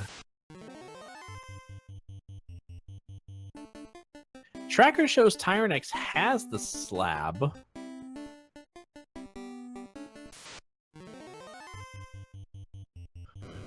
I'm trying to remember where that slab was. That was with Pirates in Provoca, correct? He should have it. Yeah, it's with the Pirates. But I believe Fuchsia's going in Gomo because I think he's just gunning it for Kraken 1 right now. And Tyrenex feeds the welfare queen that is the Titan. And is rewarded with the power bonk. Wow. I don't think Fuchsia checked those chests. Those are among some of the freebies, but if you really feel like you gotta be in go mode, sometimes you may want to skip those. Tough call, personally, but finding the power bonk down there is a very good find. That casts Saber on the player that uses it, which increases their hit by their attack power by 18 and their accuracy by 10, if I remember right.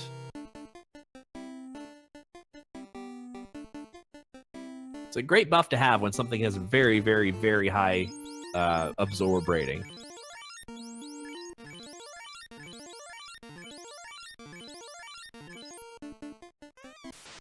That is an interesting thing. You can look, if you guys blinked and you missed it, perhaps. Tyrenex does not have the slab in his inventory. Did he not go with the pirates? I could have swore he ended up, and he has level 2 spells and did the pirates, but I will tell you this. I used to be a new player once. There were plenty of times where I killed Vicky and forgot to go and talk to him about getting the ship. You know, back in the past when it was before NPC shuffle, I'd kill him and I'd walk away and go, "Oh no, I didn't talk to him." Or I'd get outside and be like, "Oh, the ship's not there." So it's definitely reasonable for newer players to perhaps miss that one, coming fresh out of a fight, in which you get to talk to that NPC again. But that looks like that might be what happened.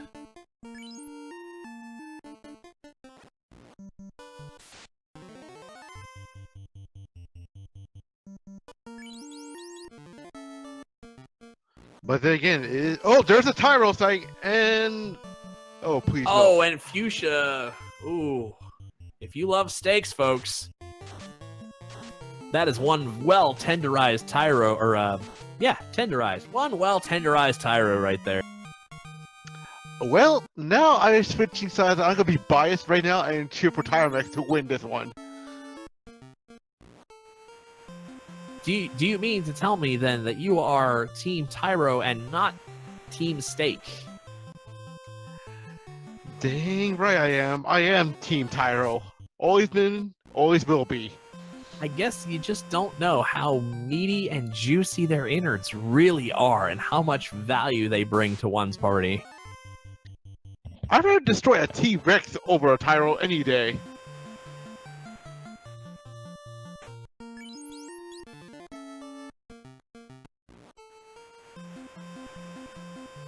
So we're going to follow what happened to Tyrenex, because his slab is not in his inventory.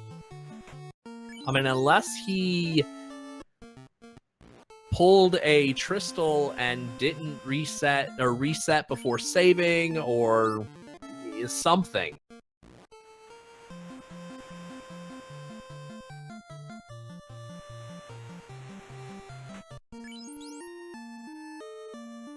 Well, meanwhile, Fuchsia's gonna head to Sky Castle right now.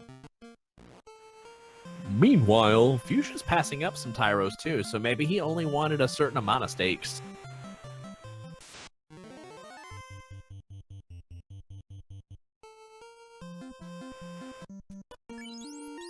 Question in chat of talking toggles the item's presence. I don't know about talking specifically. I know some items stay regardless of their usage.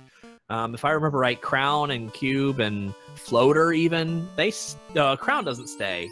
My apologies, I think. Floater stays despite being used as an item, so but Bottle does not. And so it's kind of, I don't know. I'm thinking maybe he, I don't know, reset before saving or failing to save. I don't know. We will see what happens here soon, because I think he thinks he's killed the pirates and maybe forgot they had the slab. And then when he sees he has no slab, he's like, oh, where do I need to go?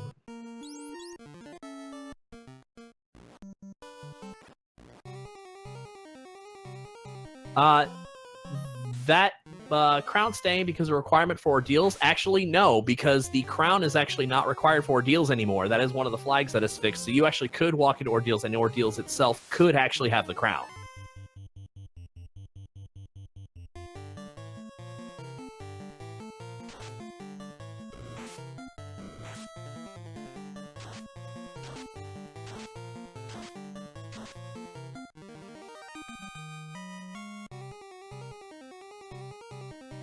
So if you are just now joining us, welcome to one of the more trollier seeds in the Final Fantasy tournament. We had a crown-locked ship required for a floater in castle ordeals. We've had poison on the Medusa script. The Gurimps, the Mages, and the Redbones all had poison. We did not get our first Orblet until, I think, the... Fuchsia lit his first orb kind of early, and then we haven't had one until I think Tyrenex won in the volcano. Ice Cave was quite treacherous and led to the cube, and so Tyrenex actually grinded for warp, whereas Fuchsia grinded the whole thing out. Those mages guarded a ruby, which could have led to a ruby locked floater. Unfortunately, it did not. Hangry Canuck is taking his second dive into Marsh, looking for something. I'm not honestly sure what at this point. We might ask later. There's a friendly out of bounds bat. You can say hi on Tyrenex's side. That bat has managed to climb on a roof somewhere. He is definitely somewhere he shouldn't be. And real quick, Fuchsia Fantasy is on the Bridge of Destiny, so if you've got any of those Bless RNGs for a Warmax sighting, now is the time to put them up.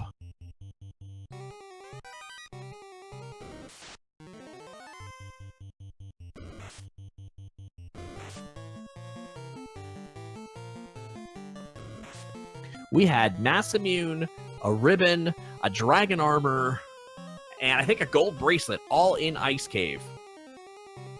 Tyrenex giving us a look at the waterfall chest, since that is what Fuchsia Fantasy skipped. Looks like he got a light axe out of there.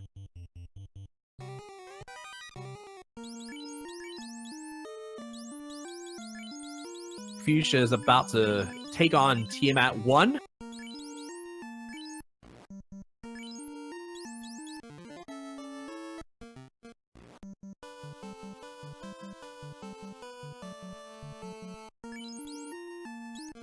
Ooh, and Tiamat's going to take a second round to kill. So, Tiamat a little beefier than usual. And that is Fuchsia's third orb. Fuchsia will now make his way to the Earth Cave.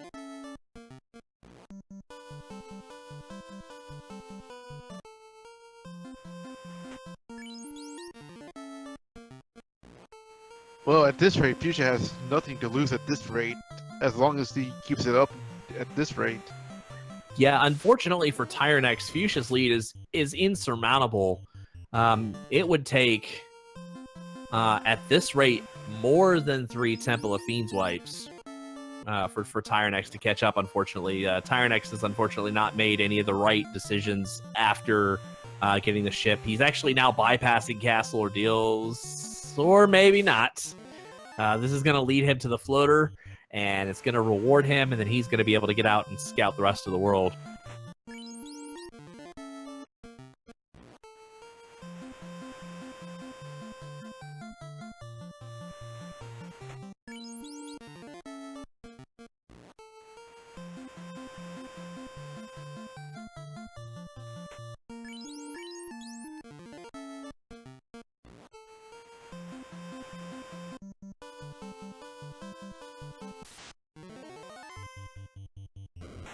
And so Hangry, I think, is now just still... he's kind of in Tyrenex's spot, desperately looking for that floater.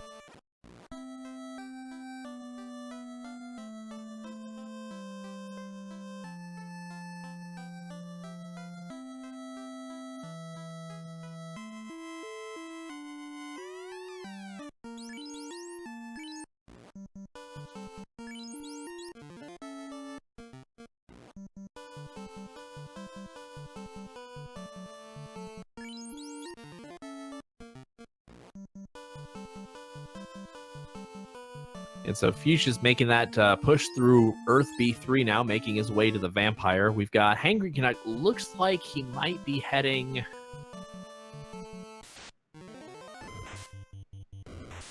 back to the volcano. Oh, he's making his first trip to the volcano.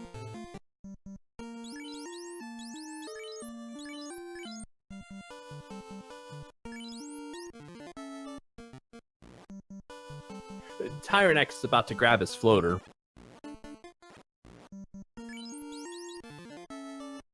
Say hi to the Vampire Kid. And say bye to the Vampire Kid. Canuck is not technically stuck, per se. I think he may not realize that he needs to hit at least one more incentive location in Castle Ordeals. I don't remember if he's been to Waterfall Cave yet. Looking, he does not have he's not been to Waterfall Cave. He still has a couple of incentive locations to hit. I know Hangry Canuck's one of our newer runners, so I don't know sort of what his thought process is or walking through it, but the only way to get better is to get reps, and so we certainly appreciate Canuck for sticking in there and hanging out for this tournament. And I have been talking to, it says a couple of times now, whenever you discover a new game in the middle of a tournament, it kind of stinks because you're kind of catching it at the tournament's kind of hype level, height, and you catch it and you're like, yeah, man, I want to play, I want to get involved with these players and whatnot, but you're in the middle of the tournament, so you can play scrimmage races and stuff like that and sort of get involved that way. Or you can jump in the tournament from the very start, struggle a little bit, then by the time you find your stride and you know what you're doing, you'll be a regular here. So if you guys are a new player, feel free to give our Final Fantasy Randomizer Discord a follow. It is up there in the chat. Has everything you need to get plugged into the Final Fantasy Randomizer community. If you're just new, stumbling in on this game, or if perhaps you've watched a couple of games and you want to get involved, feel free to plug into our Discord channel. We've got a very active new player chat. Feel free to ask all the questions in there. We may get the same question 3, 4, 10 times a day. Don't worry about it. Whatever it takes to get you guys plugged in. We definitely are a loving and fun community. We just only like to see the community grow. And of course, we can't do it without the thanks of channels like Randomania for hosting us tonight. Certainly thanks to Maximum Barnage for doing our restream. Feel free to give Randomania and its auxiliary channels a follow. They host a lot of great content, and they've been more than generous to give us a platform to be able to play this on. Huge props to Czar, not only for organizing this tournament, certainly, but for tracking tonight. Feel free to give him a follow. He does some world record old school stuff. You could see all the ZaRNG you could possibly want. If you like this race, watch ZaRNG on stream. He goes through some of the worst luck I have ever seen a man go through. And so feel free to give him a follow. Feel free to give our runners a follow. Fuchsia Fantasy definitely plays this randomizer at a very high level. So if you like high-level content of Final Fantasy Randomizer, give him a follow. Certainly give jokerMB a follow. He does a lot of these old-school games, old-school randomizer, and is very well-known around this community. And certainly for theangrycanuck and Tyrenex, feel free to give them a follow as well. Boost their spirits. Give them an attaboy. They certainly are welcomed in this community. And feel free to give them a follow. Chitin, what's going on over there? Well, and, I got restart because my internet just killed me just now. Oh, that's rough. All right, so we got Fuchsia Fantasy up to the Earth Lore and Temple of Fiends Revisited. This is the last dungeon. If all of you are familiar with how our how the game Final Fantasy works, is you go through sort of a boss gauntlet here. After you get through the first couple of Lores, Temple of Fiends Revisited, we have to fight the second version of each of our fiends. Each of their spell pools have been randomized and shuffled and mixed together. So Carrie, Lich, Kraken, Tiamat, Chaos, and Warmack all share a pool of spells and skills. And so we might see vanilla nuke on Lich. We might not. We might see Chaos with quadruple nuclear. That could be fun. Just because Fuchsia has a substantial lead over Tyrenex does not necessarily rule out that this game is over. Certainly, I have seen things happen that would make you question whether or not you really wanted to be a part of this. Certainly, a double nuke, double nuclear, what have you, Chaos, or any other fiend for that matter, can ruin Fuchsia Fantasy's day despite his levels. And I'm back. Sorry about that, folks.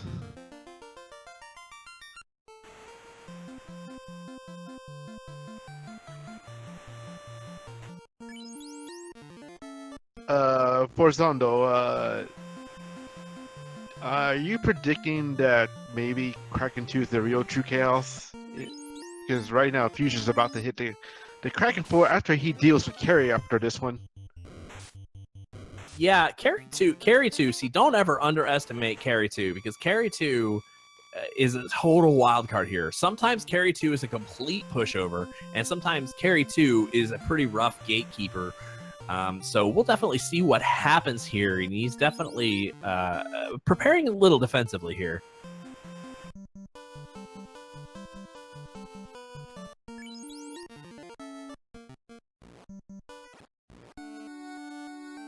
All right, Carrie 2 is down, and so now he moves onto the water floor where he'll face the second version of Kraken. Now, we often call Kraken 2 the gatekeeper, and that is because Kraken 2 comes with all of the things that made Kraken 1 great and more. And so he definitely can hit for, I think, upwards of 8 or 9 times, very high power rating, can easily one-hit any of your characters down. and often goes after the only person that can cast life. And so I've seen last night's race even Kraken 4 melees, 4 characters down. That's how fast it can go sometimes. Sometimes it's not the double the nuclear. Sometimes it's just hitting the wrong party member at the wrong time. And the black belt is down. We'll see if the nukes and fades will get the job done.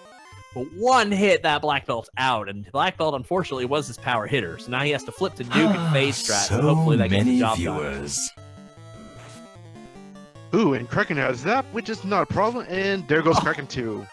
So that medium-sized hit that black belt laid on him was just short of being enough. But thankfully, thanks to the Life 2 caster, black belt's right back up, and we're moving on to Tiamat 2. But don't forget, Tiamat 2 might be the other gatekeeper as well. Yeah, occasionally, and we saw this last night too, Tiamat 2 can hit like a truck. Doesn't always happen. Sometimes you only need to lay on a handful of evasion. But last night, we had a 4-round, 4 dead characters for Tiamat 2. So, and certainly nuclears are also still on the table. We haven't seen any of their spell lists yet.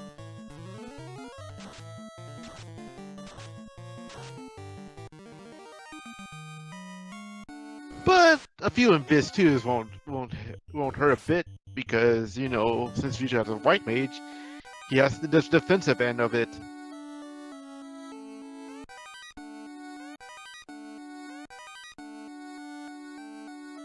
So digging out the nuke and fade strats is good enough to take down Tiamat 2, and he moves on to the Chaos floor, free of encounters. Now the ultimate question is, how far will you go on Chaos? Man, this is going to be a tough call, because the only thing we've really seen is that Tiamat 2 had stun. Otherwise, he's been cleaving right through bosses. Well, don't forget, we haven't seen a Cure 4 yet, so Chaos could be loading on it too. It looks like Chaos hits kind of medium-ish. Did not take out that red mage with 1 hit, so he's a little neutered, slightly neutered as far as attack power is concerned. Loading up on more Invis 2 charges, making sure that red mage lives to cast nukes.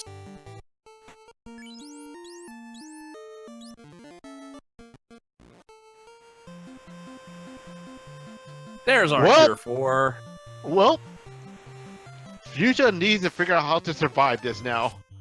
Well, it depends on how deep his spell list is and what's there, because as soon as he gets around to that spell list again, which is usually 6 to 8 spells deep, it's going to be a little bit, especially if he's going to continue meleeing before he gets back to that Cure 4. 12 hits for 317, it's probably going to get the job done eventually.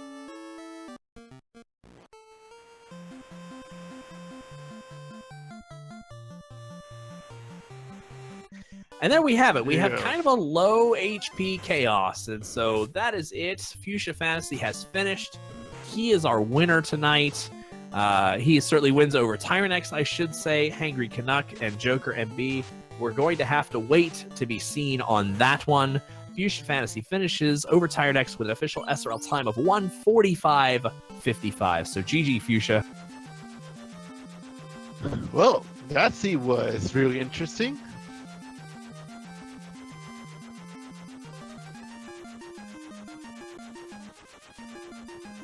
Is Tyrenex looking at a map?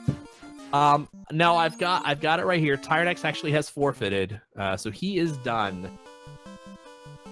I think he feels like perhaps he has too far to go in order to get to the end of this. theangrycanuck doesn't know thejokerMB is not playing right now, so theangrycanuck's still kind of going through and working towards trying to finish the seed out. So we'll get a little bit further on, and we'll see where this goes. We're going to try to get Fuchsia in here for an interview. Well, meanwhile, Canuck's getting slowed down by these frost rolls, casting slow for no reason.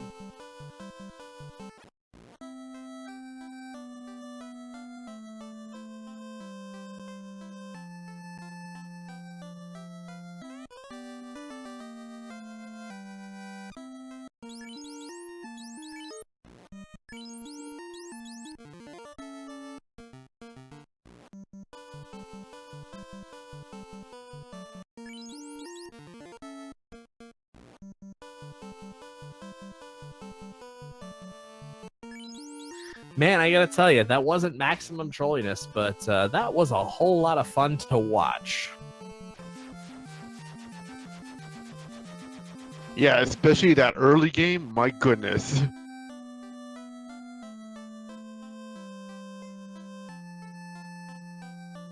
Yeah, to have that seed unfold the way it did, to have our lower percent chance that the floater was outside of our sphere, you know, it's always interesting to see those kinds of seeds because we don't always get those, but the rate of those seeds is a little higher, I think, than rare.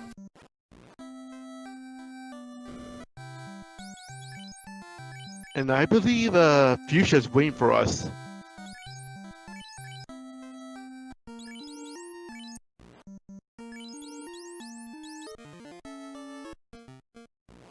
I do not have the ability to drag him in. There we go. So, ladies and gentlemen, tonight's winner, we have Fuchsia Fantasy in the chat. Fuchsia, was that fun or what?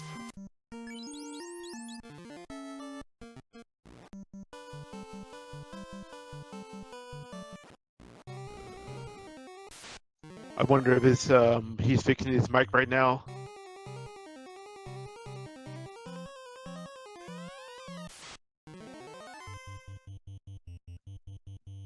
Fuchsia, can you hear us? Oh, yeah, I can hear it. Yeah, I can hear you. I just had to, you know, Discord stuff. Oh man, was that seed fun or what? For certain values of fun. Well, you finished in 145.55, which is certainly impressive for a seed in this magnitude. Just a brief overall, how did you really feel about that, and kind of talk through some of the decisions that you made? Well, let's see. Aside from the, you know, the screw up thing, I don't know what happened to Tyrenex, by the way. He never, like, he went to Ordeals late, and then I think he didn't talk to Bicky after killing the pirates or something. We're not sure because he didn't have the slab in his inventory. Oh, I mean that's just a bad way for me to win. I've been there too. You know, I understand where he's coming from. Aside from the Bicky thing, he was probably ahead of me because I played terribly this game, even accounting for, you know, the thing. Oh, it was rough all the way around with poison on the Medusa script and just the mage game. We were hoping so much that it was a ruby locked Sarda floater. Uh-huh. Why do you hate us so much? Well, when you sit on this end of the race, it's always interesting to see players encounter difficulties and whatnot. And so from this standpoint, I'm certainly glad I wasn't racing in this. But yeah, the mages were kind of a gatekeeper to a ruby we thought might have been important. Ice Cave was a trove, and there were a lot of things that you did that I said a couple of times that you were sort of out of character. Because I mean, I know you, and I know how you run, and like kind of full clearing B4 volcano. Kind of full clearing ice. I wondered if in the back of your mind you thought you needed the ship, and that's what drove you to keep checking. Well, with the Black Belt party, my plan was to grind to Agmas, but that wasn't happening. So I just said, okay, I have Nuke, I have Fade, let's just kill Carry and find some other place to grind. You kind of double dipped everywhere. Mm-hmm. Yeah, I played terrible. I feel like I'd seen. If Tyrenex didn't get into that problem with missing an NPC, I think he wins this. It's a pretty tough call because he ended up deciding really late. He ended up doing a semi-early Earth. Like when he got the ship, he kind of went to the Earth Cave, and so that dive was a little early. He did that before doing Castle Ordeals. In fact, Castle Ordeals was one of the last places. I would go to Earth if you have the floater. If you have the Ordeals and Waterfall available to you, I don't know why you would. I wonder, like I said, I wonder if that's because we know Tyrenex is kind of a newer player. Sometimes you don't always know specifically. I know Tyrenex is not a bad player. He's put up some pretty good absolutely times. He's put up some pretty good times. So I'm just a little surprised that I don't know. I guess he got spooked.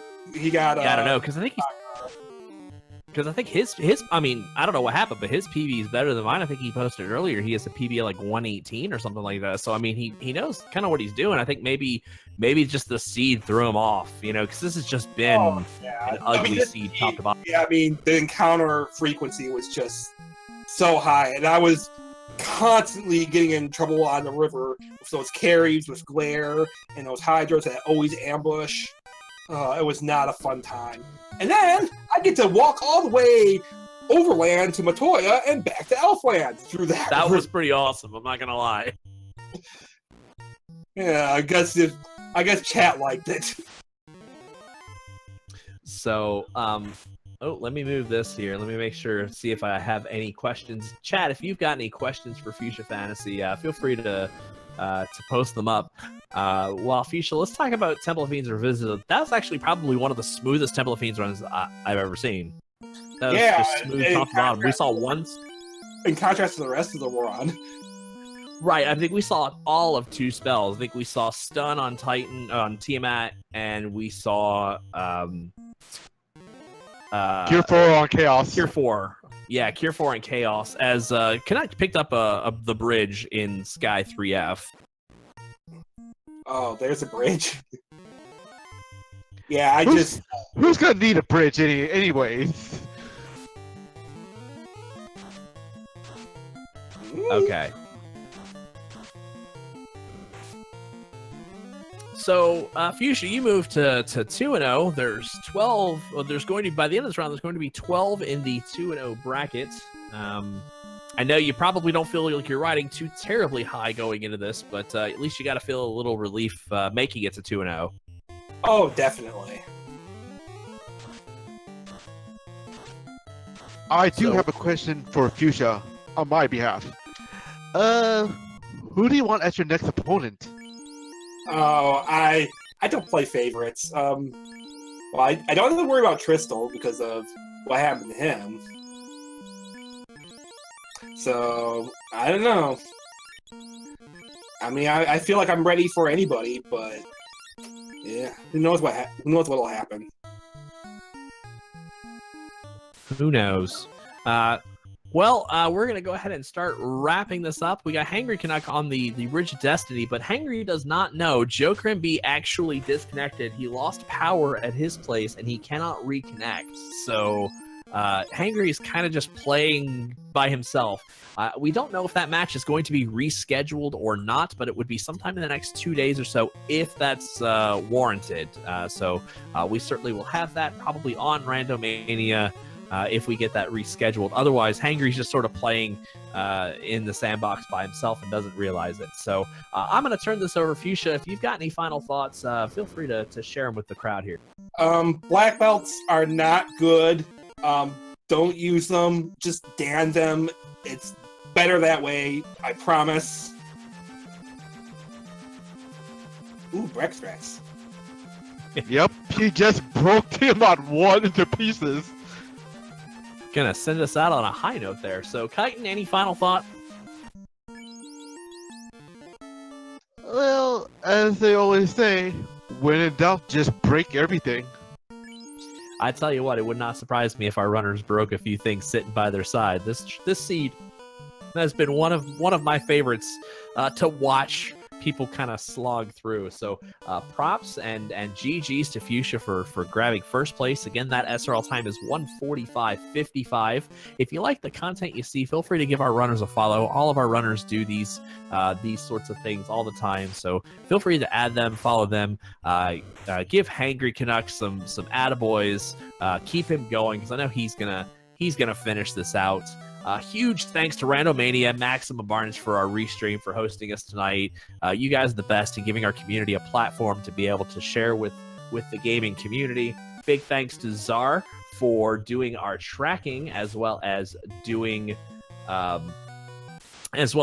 lot of the administration for this tournament. And certainly, Chitin, thanks. It's always a pleasure to do. These commentators with you. I appreciate you stepping in and supporting me there. No problem, man. I got your back always. So you can catch up with all of our tournament action on our challenge page there. Feel free to give our Discord a follow if you'd like to get plugged into the Final Fantasy Randomizer community. We've got new players coming in all the time. Our community is growing, and it is just fantastic, the amount of people that we are bringing in. Feel free to join on the polls for the for the tournament mascot, for the greatest sword voting, and for what you want to see our bonus stream at the end of our tournament. We ran four thieves last tournament, so we've eliminated them. So you can either choose between 4 fighters, black belts, red, white, or black mages. And so feel free to make your voice heard on that. Huge thanks once again to Randomania and all of our partners for getting us hosted. I have been Swartzando. This is Chitin619. We are going to actually take this raid over to Hangry Canuck's channel. Just give him your attaboys and cheer him on as he finishes the seed out. Thank you so much, guys. Have a good night.